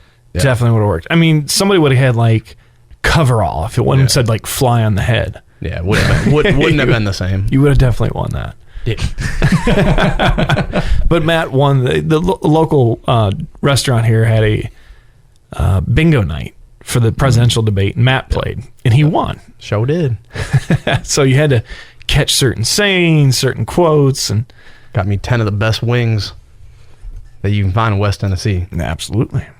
100%. Which flavor did you get, by the way? It's that what's one we like right now? The Parmesan Heat. Parmesan Heat. Yeah, that one. Do y'all go and share them? Yeah, well, not share, but We actually had some just before the show. yeah. Well, like, which ones do we like? Well, it's new. Yeah, it's new. I don't. Think All right, we so have you this yet. can't. I'm from Memphis, so name other place. Mic stand. The mic stand. We actually go up there after the show. Yep. You're welcome to join us and Yeah. grab some wings. Really? Yeah, come on. Some of the best wings you're going to have. Well, my kid. Let's see here. Hold on. We don't stay long. You'll be I all won't right. make it home. See, this will be just a normal night. I'll go in his room and give him a kiss on the head and tell him I love him. My family's sleeping already. I can guarantee it. 8-11? Yeah. Yeah. My wife, I guarantee you, my wife is close. The queen of our family. She works at St. Jude. She's a nurse. Yeah. So when I'm not home and the kids go to bed at 8:11 or 8:30, Trip's probably getting close. They may be watching. They were talking about watching. Then she gets on the couch and night. I mean, she works so hard. God bless your wife, man. To work at St. Absolutely. Jude Hospital. You know, people talk about, it's tough. Super tough. I went to a funeral one time and man, I watched, she's like, you don't have to go in. I was like, all right. We were on our way to DU State Convention. I was like, I'm not going in. I can't do that. Well, I'm watching these kids go in. This kid was 12 years old that passed away, one of our patients. And I'm watching all these kids go in and these parents, everybody's crying. I'm like, man, what kind of man am I? I'm out here sitting in the car and I let my wife go in there by herself for a funeral that touched her. And so I'm out there in the car, and I mean, I've got on nasty, dirty clothes. I've been packing the truck, and I'm getting my nice clothes on, and I go in and sit down in this thing, and I walk in, and it's a gymnasium at a school, and I'm looking around like, where is she? The mom of the patient had pulled her to the front for visitation, and she's standing behind her. Mary Morgan this is when she did bedside at St. Jude, so she stood beside her. Anyway, so I go and sit down. Well, have you ever been in a middle school gym lately? Not lately. Those bleachers are not normal size bleachers. Matt can fit in them. I've never noticed. I had that one teed up. That was going to be the joke of my sob story. But yes, I sat down on him and my knees were at my chin, and I was like, oh boy. It was like a 4.5 hour funeral. I've cried like a baby throughout the whole thing. But she tells me, so the point of my story is she tells me all the time, you have to put your feelings for the child separate. You get close to the parents. When she did bedside, this was the way she thought. You get close to the parents, right? And you try to understand, make these parents understand that the best thing for this child at this point is whatever's next, whatever God decides, that whatever.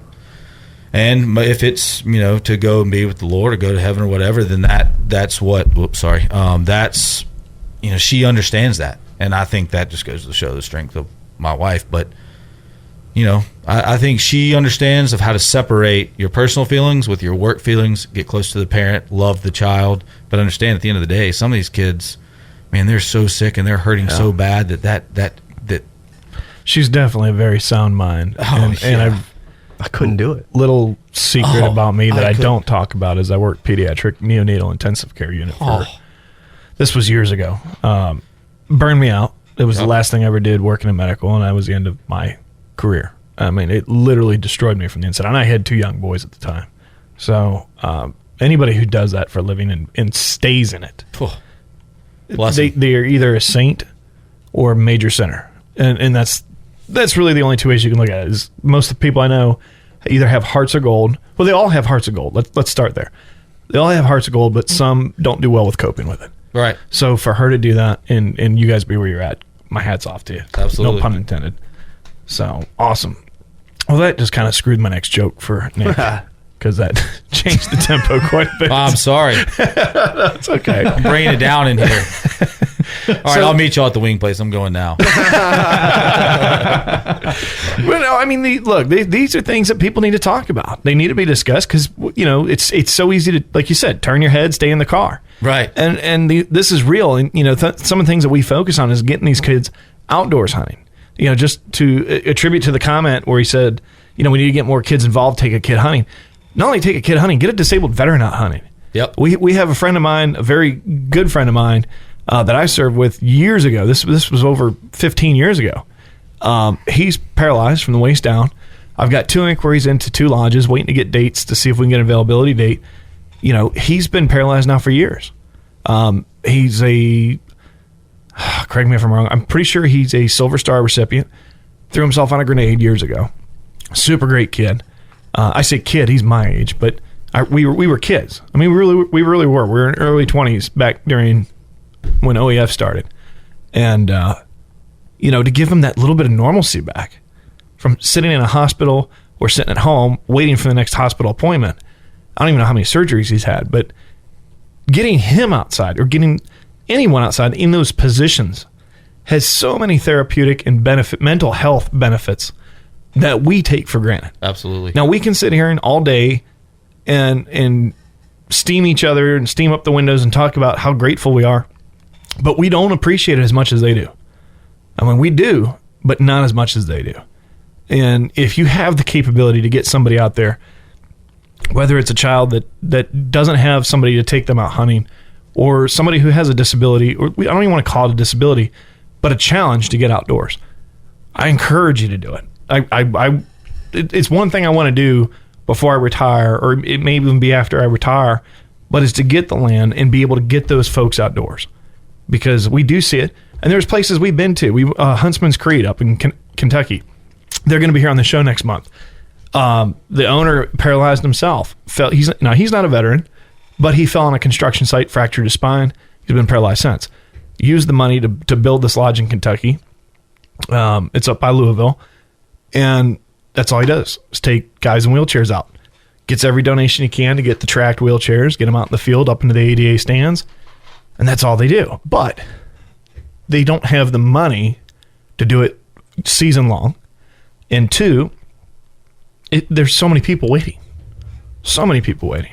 And, I think... Oh, sorry. No, you're good. I think this kind of goes back to something that we talked about, at the end of the hour, was asking, right? I think people are like, there's so many of them. If I ask one, I'll have to bring 20. You know what? That's probably true, but you can only change. You can only impact one at a time. Yep. Right? So I know that if my dad were on this call right now, my dad is a full-blooded, just American guy, right?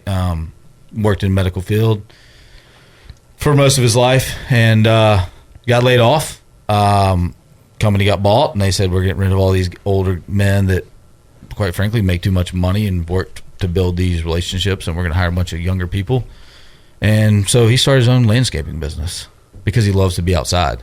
Does very well. But I know my dad would 100% tell me right now, he'd be poking me in the side or sending me text messages if he's listening, but saying, invite him. So I will. My grandfather, Field and Stream, wrote an article about my grandfather years ago about the legacy of our family duck hunting in 2016 or 15. I can't remember when it was, but really cool article. And the joke in our family is my grandfather's missed one opening day his whole life. And he was in Vietnam. But He didn't actually miss opening day. And he tells the story, but the story goes he walked up to a house that had some rice slicks, as they called them, in the backyard, where there's some ducks. He didn't know what the ducks were.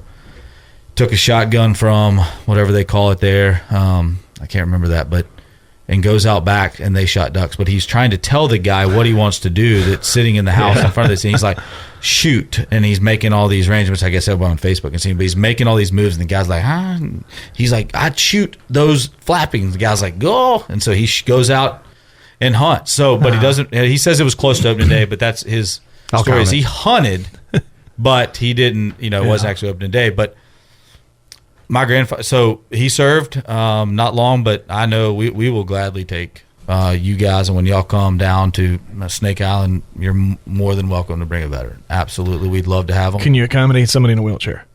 We will absolutely. I mean, we will figure it out. Let me say that I'm not scared to. Because Matt and I already talked about it. He's sitting up at the VA in Cleveland, Ohio.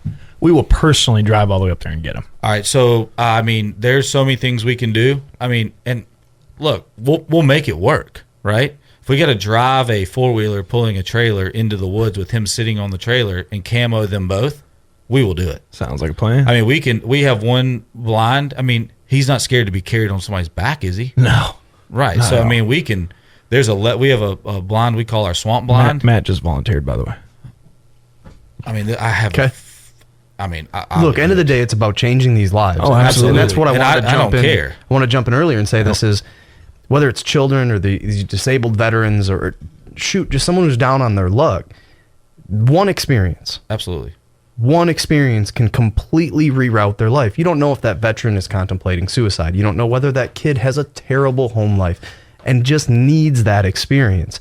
And I mean, to your point of you ask one, you might have 20, but if everybody had that mentality of I'm just going to take one this year, think about how many people would be getting in the woods. Yep. It'd be awesome. Dude, so hey man, the Burdettes that we talked about earlier, that are part of our duck club, that are family, the only people that are not family, their grandfather moved from Florida. He needs 2 hip replacements. He walks with 2 canes and moves slower than most. If he's listening, Papa, you know I'm telling the truth. He moves slow, right? We get him down in a pit using a ladder every single time. That is awesome. And it is, I mean, it's amazing that we can still get him down there, but we will make it work. If we have to go sit in a dry field in a layout blind on the edge of the water to kill him, don't worry about it.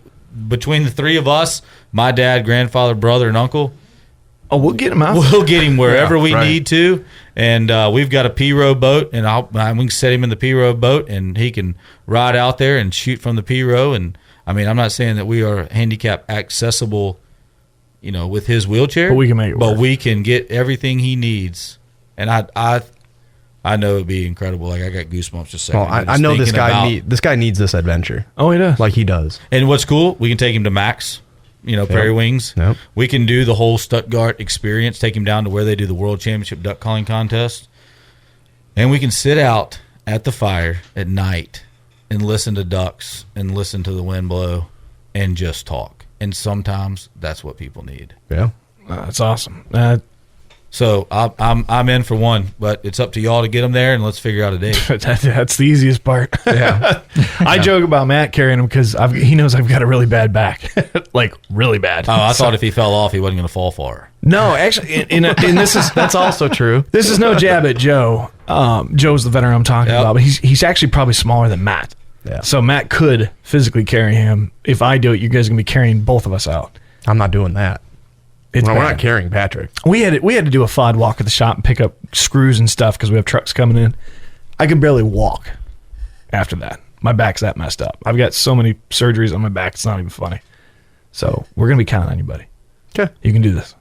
And I'll cheer you on. I'll cheer you on. I'm not worried. Joe will cheer you on too. Young and strapping. And Joe is one of those guys that will trash talk you. As I'm carrying? Oh, yeah. Oh, yeah. But that's what made him so lovable. When you're in the military, it don't matter what your background is. It doesn't matter what color you are. It doesn't matter where you're from. It does a little bit. We do pick on each other where we're from, but it's all in fun. But Joe can lay it down just as good as anybody else, if not better. And he may never duck. I don't know if he's ever duck hunted. I know he's deer hunted, but he may never duck hunt in his life, but he'll still talk trash. He'll you'll just be like one of the guys. And this would be great. This would be great. So if we can pull that off, you give us the dates and we will make the rest happen. You give me the dates and we'll make it work. Let's think. I've got January probably. January is probably the best. Oh, that'd be like him leaving winter for summer. We hunt and it's -20 up there that time of year. So it'd be like the guys that used to come down, all the regional directors that like Scott Anderson, Chris Anderson, guys from Minnesota and Wisconsin, they come down here. I'm like, dude, you got unbreathable waders. Yeah. Like, and they look at me and I look like, I'm going, I think you were talking about earlier, deer hunting. Like I got on 5 layers. Y'all talked about 3. I wear 5. Like I don't want to be cold. And they're like, dude, it's not that cold. I'm like, it's freezing. I'm trying to tag him right now on the Facebook Live. You shouldn't. You should. What you should have done. Did you do it? Just now. What you should have done is you should have just told him, hey, listen to the last hour. Well, he can't. Of the podcast when it comes out on Friday. Right. So for right now, he'll just be able to be like, what the hell are you guys talking about? I mean, these guys. Yeah. Joe, I don't know a lot about, I haven't dealt in the whole veteran world yet with hunting and stuff, but I know there's some guys. Joe Walker in South Carolina went to Wofford, and I met him, and but he does a lot with veterans in South Carolina and Columbia. He was a Army Ranger, I think, pretty sure, but he gives to veterans nonstop there, and I see him being recognized for it, and he owns a bunch of Marco's Pizzas and a bunch of cool things, and he gives a lot of money back to the veterans. And every time I see him, and he talks about what you're saying, just help one. Yep. And there's so much work to be done, and there's a lot of great nonprofits. Unfortunately, and same with DU, it's always about fundraising. Yep. And with all these nonprofits, the unfortunate side is not only is their medical expenses so high. Yes, the military and the VA cover so much, but only to a limit. And then it's on you. And then you take the nonprofit side of it. Look, those motorized tracked wheelchairs are not cheap. Some of them cost as much as a house. Yeah. I mean, so if a good lodge that helps disabled veterans has 2, they're killing it. And I mean, you're talking 2, that's it. So, to be able to give even if you were able to give every amputee or every paraplegic from the military 1 trip in their life, with today's numbers, my guess is it would take years to get everybody out once, if you're lucky. That's how bad it is. And there's a lot of work to be done. So this is, one step, one person, and it's a world of difference. So it's also whatever it takes mindset to make that happen. Then look, there's a lot of people that want to take guys out, but they can't. I've got this property, but they never set it up for a blind, this is not a stab at anybody. I'm not even going to say who it was, but they took somebody to a tree stand and thought, well, I could carry them up there. That doesn't work. Maybe it sounded good in theory, but you also have to consider that person's safety too. And safety first. I mean, they've already been through hell. We don't need to risk another chance, something else going wrong.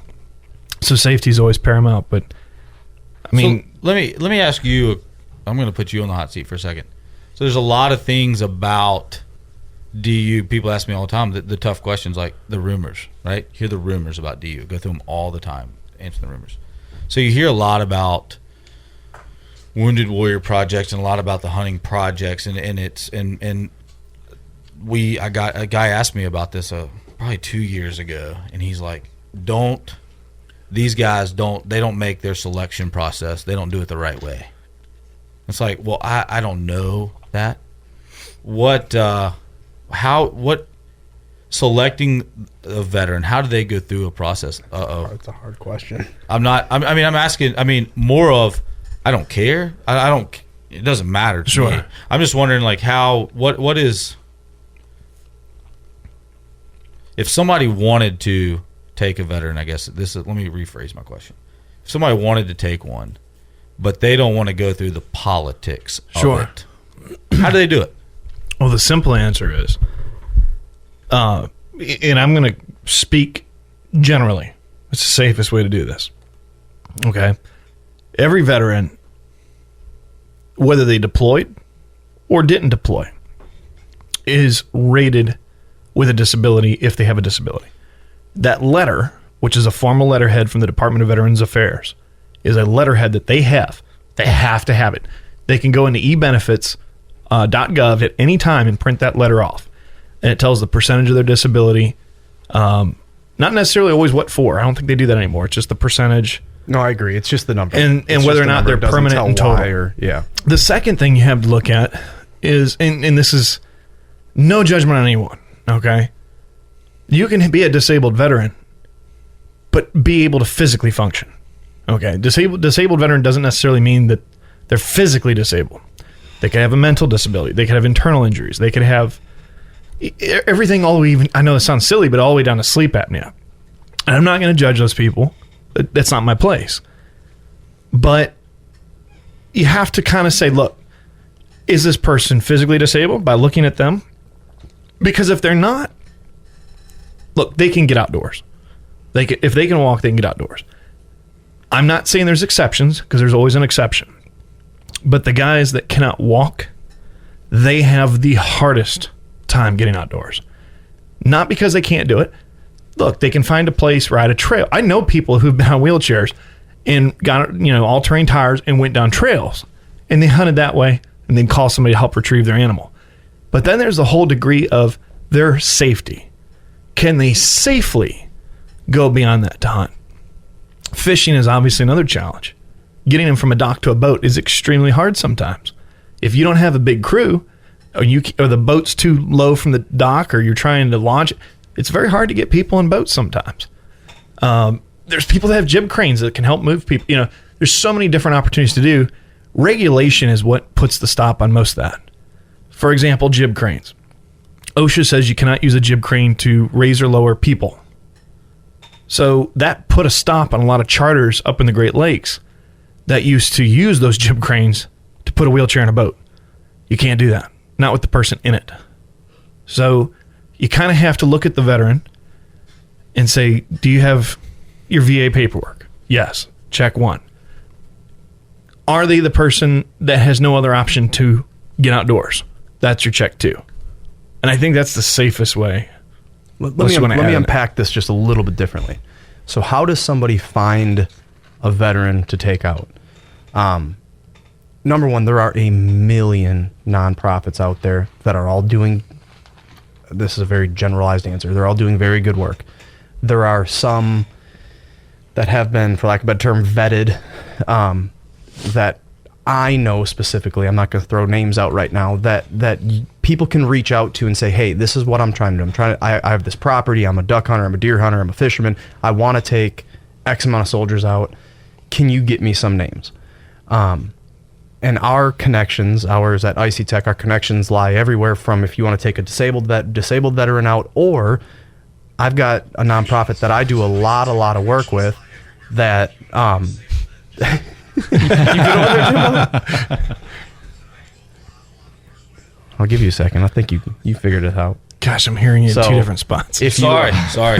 If somebody's looking to take out a active duty soldier, there's a whole lot more red tape because of what is allowed and what's not allowed, especially when you get into special operations groups. But I have a nonprofit that I do a lot of work with that can get people names and that kind of stuff. Another really easy way for people to find somebody to take out if they're really interested in this is go to your local VFW. And maybe it's not the guy that's bellied up to the bar, but maybe the guy that's bellied up to the bar knows the guy who can't get out of his house in his community. Because all of us veterans have this connection. We have this social network of the veteran community that I can name you 5 names of people that I know that can't leave their house unassisted, that would love to do something. Mm-hmm. But so does, I would say, the vast majority of veterans have their own list of 5 to 10 names. So, I mean, just finding those local veterans, which isn't hard. There's so many veterans now. I think, truthfully, it's, like you said, with the DU family, it's kind of like the veteran family. It's a small, it really is a small network, even though it seems big to us. But it's not hard. Just calling one of us even through social media. So we have more veteran groups in social media than I could ever imagine. I even run one. I think Matt's in one. I mean, it's so easy to just vet people. It really is. Does DU, do they partner up with any nonprofits? Not that I'm aware of. Any other nonprofits, I should say. Not that I'm aware of. I know that there are, in South Carolina, they do Dan Ray down there does a hunt and a big fundraiser every year. He's got it all set up. I think it's duck or deer. Somebody listening may be able to correct me, but he does a huge project down there with things. But I think it's more kind of like what we said. It's more on a local level. Some guys doing stuff, but no. Well, I'm just sort of thinking one thing we could do, being as though like you're a regional, and there's how many regionals did you say there are? 89. So every one of those 89 individuals have 50 veteran nonprofits in their area, if not more. And truthfully, people at those events probably know somebody. Like there's a way that, and I don't exactly know the logistics, how to make it all work, where I could throw you some names of some nonprofits that I can tell you from the bottom of my heart are in it for good reasons. Yep. And then they could sort of be, I don't know if they're backed by DU or if they back DU or whatever, where if you have any members that are looking to take soldiers out, you just have a list of, hey, contact these nonprofits. They have names for you. And then so-and-so in South Carolina has. Yeah, and that's kind of where you kind of just sort of vetted sources. Patrick, you know what I mean? You hit on Patrick laid the groundwork, and you hit on the things. That's exactly kind of what I was thinking. Like I know on some of the old state DU pages, like they would say, this is a great outfitter in Arkansas, right? So that would kind of be, some cool things, and maybe Tennessee DU we could do something on our Facebook page. Just next quick summer. links or something. Yeah, link. Hey, if anybody is ever interested in this, this is who. Yep. This is the person to contact. Something easy like that. I think it's great, and like Matt was saying, there's so many nonprofits, but there's so few that are reachable. Right. And it's easy for a nonprofit to come on the show. And I'm not talking about DU. I'm talking about a nonprofit that gets people out hunting. Like, that's all they do. And get them on the show and say, hey, we take guys hunting. We take gals fishing. We do. The hard part is the veteran finding that group, because they don't know what to search for. And you may not know this, but veterans getting out today still don't know what to do. They know they got injuries. They don't even know what to do. They don't know what a VA is. They don't know what the VA hospital is. They don't know how that works, how to get registered. There is classes when you get out, but they don't cover, what, a 10th? Well, what's crazy is there is more resources, I feel anyways. I've been out now for almost 10 years. I've been out of the military. I feel there is more resources for a veteran today than there was even 10 years ago. Mm-hmm. They're out there. It's just a matter of finding them. Yep. And that's where I'm absolutely not going to spread names, and this is where I got a little bit standoffish with your original question, is I know some nonprofits that I'm not going to say the name of, that I know that they got into it, and they're veteran, not only veteran owned, but they also cater to veterans, that they got into it because now they get discounts at blah, blah, blah, or they get gear from blah, blah, blah. And yeah, they may run 1 or 2 hunts a year, but now they're getting $10,000 worth of gear a year. And and look, end of the day, that's kind of where my question. I said I was putting Patrick on the hot seat. I'm sorry if we've dug down a rabbit hole. No, it is a rabbit hole. It's near and dear to our hearts, but the problem is, like Matt's saying, I'll say it, there's people out there that do it for the wrong reasons. And but as long I'm as they still torn, because they are still taking that 1 or 2 soldier out. Well, they are, because they're tiptoeing within the boundaries of legalities in IRS for 501c3. Yep. And there's nothing you can do. It's kind of like when your local politician says, I'm going against the grain and we're going to do something that affects your front yard. It doesn't mean it's illegal. It's just bad politics. Right. And that's kind of what we deal with in the veteran community. And the sad part is there's more of those than there are good ones. And there's hands down. And there's people out there. There are people out there across the board. Sure, like there are people that come and say, I want to be a DU volunteer. Mm-hmm. And they're not coming because they're passionate outdoors. Right. They're coming to build their brand, their book of business. Yep. And you know what? At the end of the day, like you said earlier, they're helping us. And I'm not going to ever turn anybody away. But when, everything this guy does is about me, what am I getting? I sit there and I struggle with, golly, again. I mean, it's I'm never going to turn a volunteer away. Every volunteer is very important to me and DU. But at the same time, sometimes I know, man, this guy is not in it for the right reasons, and a distraction. Kind of like what you're saying. Mm-hmm. There are nonprofits that are distractions to the ones that are doing the right thing. Yep. And they're not doing it in a negative way, and they're helping somebody. But if, and this is such a broad thing, if all of these would just join up and say, hey, look, let's put all of our resources into this, we can help what a 50 a make. year instead of, but, There's a local one here that I will introduce you to. We'll have them on soon. But I've been with them for 8 years now. I'm telling you. I mean, they're the real deal. They are. They're the real deal. But you probably knows them. You probably do. Special Ops Excursions. I don't know if you've... Yeah, they absolutely. Yes. They I'm sure he came does. to the Dyersburg event last year, and we gave him the stage. I never... Those are my people. ...give anybody the stage, ever. Those are my people. Yeah, those are great people. And he was awesome. They came and set up at our Dyersburg event last year in December.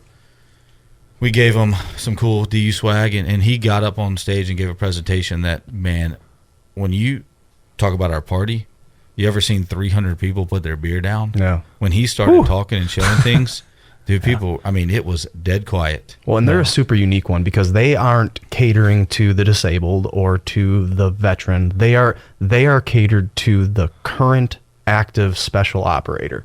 And I mean, I've been with them for 8 years. I run their bow fishing stuff is what I run for them. But man, they're good people with the right heart, pushing it in the right direction. And through them, and then through our other avenues, they're a name that absolutely needs to get out there. And that's coming soon. That's coming in the next few weeks. Yep. Those guys, yeah. Scott's. But more than that, I mean, to your testament, just like with IC Tech, I think one of the reasons we've been as successful as we have been is, we are a for-profit company, but we operate very much so like a non-profit company. And the only reason sounds good, but explain that. So, okay, perfect example, right? You give back. And this is the devil's advocate of it. Goodwill. Yep. Everybody goes, oh, they're a horrible nonprofit. They don't. Okay. If Goodwill was for profit and not a nonprofit, would you give them free stuff? Would you give them your clothes? Probably not. Okay. No. But they are providing clothes at affordable prices to underprivileged communities, which would never have an opportunity to get those clothes or whatever it is you donate. But because they go under the tax filing as nonprofit, people cringe. So is that fair? Or is it a double-edged sword? So in our situation, our profits go to several NGOs, one of which helps Gold Star families, one is Special Operations Excursions, one is Task Force Dagger, another similar program getting veterans in active duty outdoors, and then we also help Navy SEAL Fund out of Cincinnati. So I don't take a salary. Matt, sorry, love you. He doesn't make a great living. He makes very little money. We don't get paid for the show. I don't take a salary at work. We run it like a nonprofit. But if I called it a nonprofit, then we'd be scrutinized. Does that make sense? Yep. So, like Matt said, our endorsements, the celebrities that we've all had on the shows, they support IC Tech. We don't pay them. We never have. These are people who are just true diehard fans of what we do and what we stand for and the product itself. You've had the product. Absolutely. It's a great product. We wouldn't have got behind it if we didn't feel that way. But all in all, I mean, even Nick, we spend our Wednesday nights up here. We don't get paid. Y'all buy him some wings? Yeah, I bought him wings tonight. Yeah. I don't steak. I haven't said this before, but thank you both. Were you a veteran too? No. He was Salvation Army. Gosh, so many jokes came to my head just then. But thank you both as veterans for your service. I know that it seems now that like it tragedy changes people's heads. I mean, after 9/11, I was in high school, but I remember everybody you saw in a uniform, you thanked them so much. And man, every opportunity I get to thank a veteran, I do, because without you guys, we wouldn't be. Well, and enjoying these freedoms that we're sitting here doing. That's sometimes the hardest thing a veteran ever wants to hear is thank you for your service. It actually became 2008, 2009. It started to become kind of cliche. Right. It's actually a joke in the military. Yeah. While I was we were deployed, if somebody would have swept up real nice or handed you a water bottle, you would just thank them for their service. Hey, thank you for your service. It was a jab at each other. But now it is a weird. I've been asked. How many times have you been asked? How many thousands of times, or have not asked, been said thank you for your service? Well, that's the thing. I finally stopped getting uncomfortable with it, and I just said, you know what? Because I didn't. My career was not exuberant or anything like that. But I would just tell people now, if they're a good person, I say, thank you for being an American we're serving for. Because that is fewer than there are service members. And I'm not ashamed to say that. I like that. Well, I think from a civilian standpoint, like, even if you didn't see combat or anything like that, it's more of a thank you for giving your life to the but we don't feel that way. To probably or even the chance of you going into that. And we can see that perception. But that's definitely not. I mean, there was a little bit of patriotism when we signed up, obviously. Yeah. But we signed up for many reasons. It's the elephant in the room that no veteran wants to talk about. Like, dude, I wanted to get away from a woman. Oh man, my reasons were definitely not patriotic. They weren't anti-patriotic. They just My life wasn't headed in the right direction, and I needed something to turn it around. And I mean, by God, it turned it around. It for sure did. Yeah. But it's not like a real good story of, I carried a flag into the recruiter's office, Even Rob O'Neill says in his speech, he goes, I joined the Navy to get away from my ex-girlfriend. No. She was from a small town in Montana, so that's why I joined. And the reason he joined the Navy was because the Marine Corps office was closed. So, it was a paycheck, it was a degree, it was 3 hots and a cot. And, hey, I'm going to defend my country. But we will probably agree to disagree on this topic because you guys are the backbone of it. But from a civilian standpoint, you signed up for something that I didn't.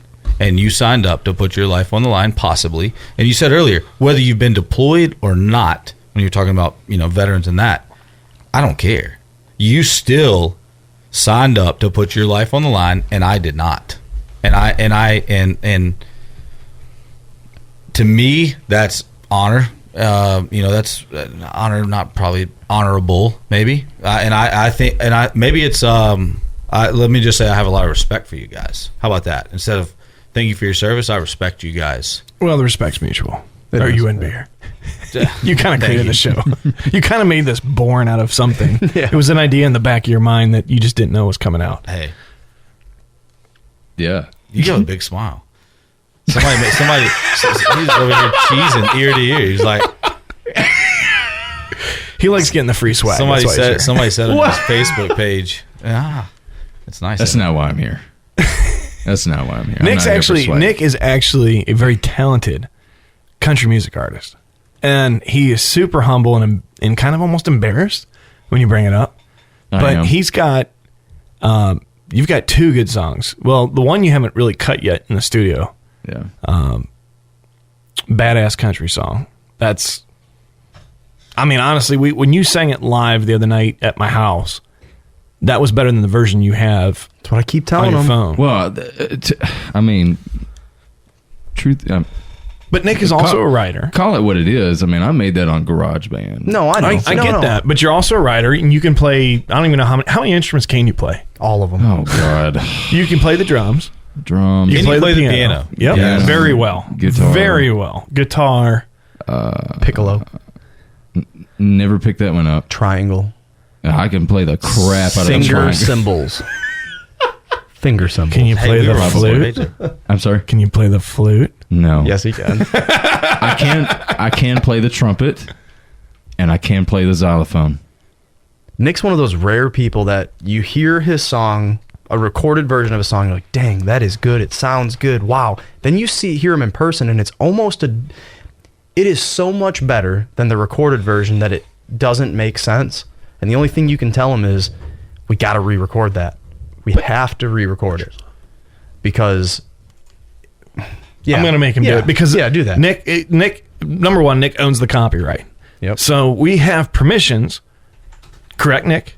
Mm-hmm. We have permission to use that copyright to play on Facebook. Here's the problem. I agree with you. But this is what's going to happen. If Facebook isn't going to verify that first. They're going to pull the post if they so choose. Then we fight it back saying we have the copyright, prove the copyright. They'll put it back up, but then we lose the algorithm, and it's done. Yes, it'll be back on there and viewable, but you'll never. You like to stand up for what's right. I know. Don't back down. That's my fear. Don't back down. You can't fight Facebook. It's principle. I get it. Hey, Yeti sued Walmart and won. I have to go with Matt here because I've been in his shoes. Firearms on Facebook. Oh, yeah. They'll definitely. Pistols, right? Yep. So you have something rolling when you're advertising, and they decide to block your page. Even when we win and get it put back up because we do have the copyright, you never get that original algorithm, which may have reached X amount of eyes. You're never going to get those again because you won't have the algorithm behind you. That's my only. I want Nick's music everywhere possible. Yeah. But just knowing that it might stop the algorithm of this video, that's what's got to be weighed. I'm torn. I mean, we can share his music. After this is loaded, we can share a link to his song. We'll share your song. That's fine. The YouTube. Even though YouTube's external link. But yeah. That's fine. We'll share it on there. Or everybody can go. Well, you still have it in the lineup, right? Do you play gigs? I mean, like, Yeah, he does. Well, just yes, you do. Quit. Well, the thing. Okay, this is the shyness of Nick. So let me ask you something, Nick. Why don't you come out to a DU event? Look, he will. What I was going to say was I am in the process of putting a band together so that I can do gigs. But you can still do an acoustic set. I can, but you do it at my house on Fridays. I understand that. Everybody show up to Patrick's house on Fridays to listen to that. They do. You're more than welcome to come. I can play the guitar. Like 30 people. Yeah. I can play the guitar, but I'm very limited on guitar. I can't play everything I know. We can karaoke. Music. We will DJ and karaoke for you. Well, me and Patrick are pro guitar players now. That's what I used to do. That's what I used to do, and it would literally just be a one-man band. Everywhere I went to go sing. The DU event in Henry County, that was one man with a good acoustic guitar. Yep. But I always, whenever I brought tracks, I always felt like it was just a big karaoke show, and I hated that. Dude, you don't sound like. Okay, look, we're gonna take a break. We got Nick's song, Don't Tell Me, in the lineup. I have to unplug it from Facebook because I've been voted out. I've been voted off the island. However, hurry up, leave your Facebook running, jump over to backtothelodge.com and hit listen live. There, problem solved. So backtothelodge.com, click the listen live right at the top of the page. You can listen to Nick's song. We'll give you 5 seconds to jump over there. And then we're going to show him the video on Facebook Live. Sure. On Back to the Lodge, where Nick was singing some songs 2 weekends ago. Hurry up, we got 8 minutes. It's all okay. You're listening to Back to the Lodge on 100.9 The Farm. Get up. Woo! Look at there. This moment was brought to you by Higdon Outdoors, a leader in the waterfowl industry for over 25 years. Check us out at higdonoutdoors.com. Higdon Outdoors has been helping waterfowl hunters make the most of their time in the field for over 25 years. We are a family-owned company, and we're proud to serve duck and goose hunters just like you. We make high-quality, innovative decoys and hunting products that you can afford, helping you focus on what's really important. Check us out at higdonoutdoors.com. Innovation, quality, customer service. That's Higdon Outdoors. Get real. Get Higdon. This country was born to believe in something larger than itself, a belief that the citizens within it could accomplish anything. From defeating an empire to sending a man to the moon, we built cities, formed the land, and through this an original spirit was born. It has forged friendships, been celebrated, and at times been the cause of debate. We might not always agree, but there is one thing we can all agree on: love of country and love of a fine bourbon. America Bourbon, vet-owned and made proudly in the USA, available nationwide at most leading retailers and at americabourbon.com. 100.9 The Farm, and we are back to the lodge. We're getting ready to wrap up episode 11. Golly. We do see your comments and your texts. Yes, Nick can play a flute. He can also play the banjo, the guitar. And by the sounds of it, Nick might be playing a DU event here soon.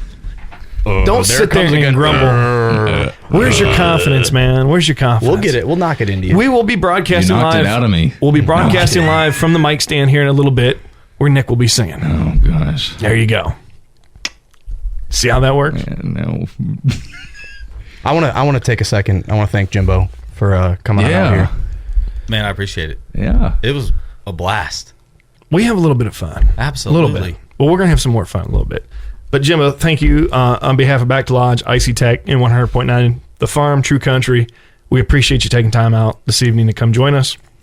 And we look forward to having you back, too, so we can hear about the successes that you guys had getting through all this COVID and virtual event. You can fill us in when you come back. I can't wait. We're going to have some fun. By then, we'll get Nick a little more confident. And Matt will bring a flute, and he can play it. Bring it with me everywhere. Until next week, as always, ask yourself, what are you grateful for?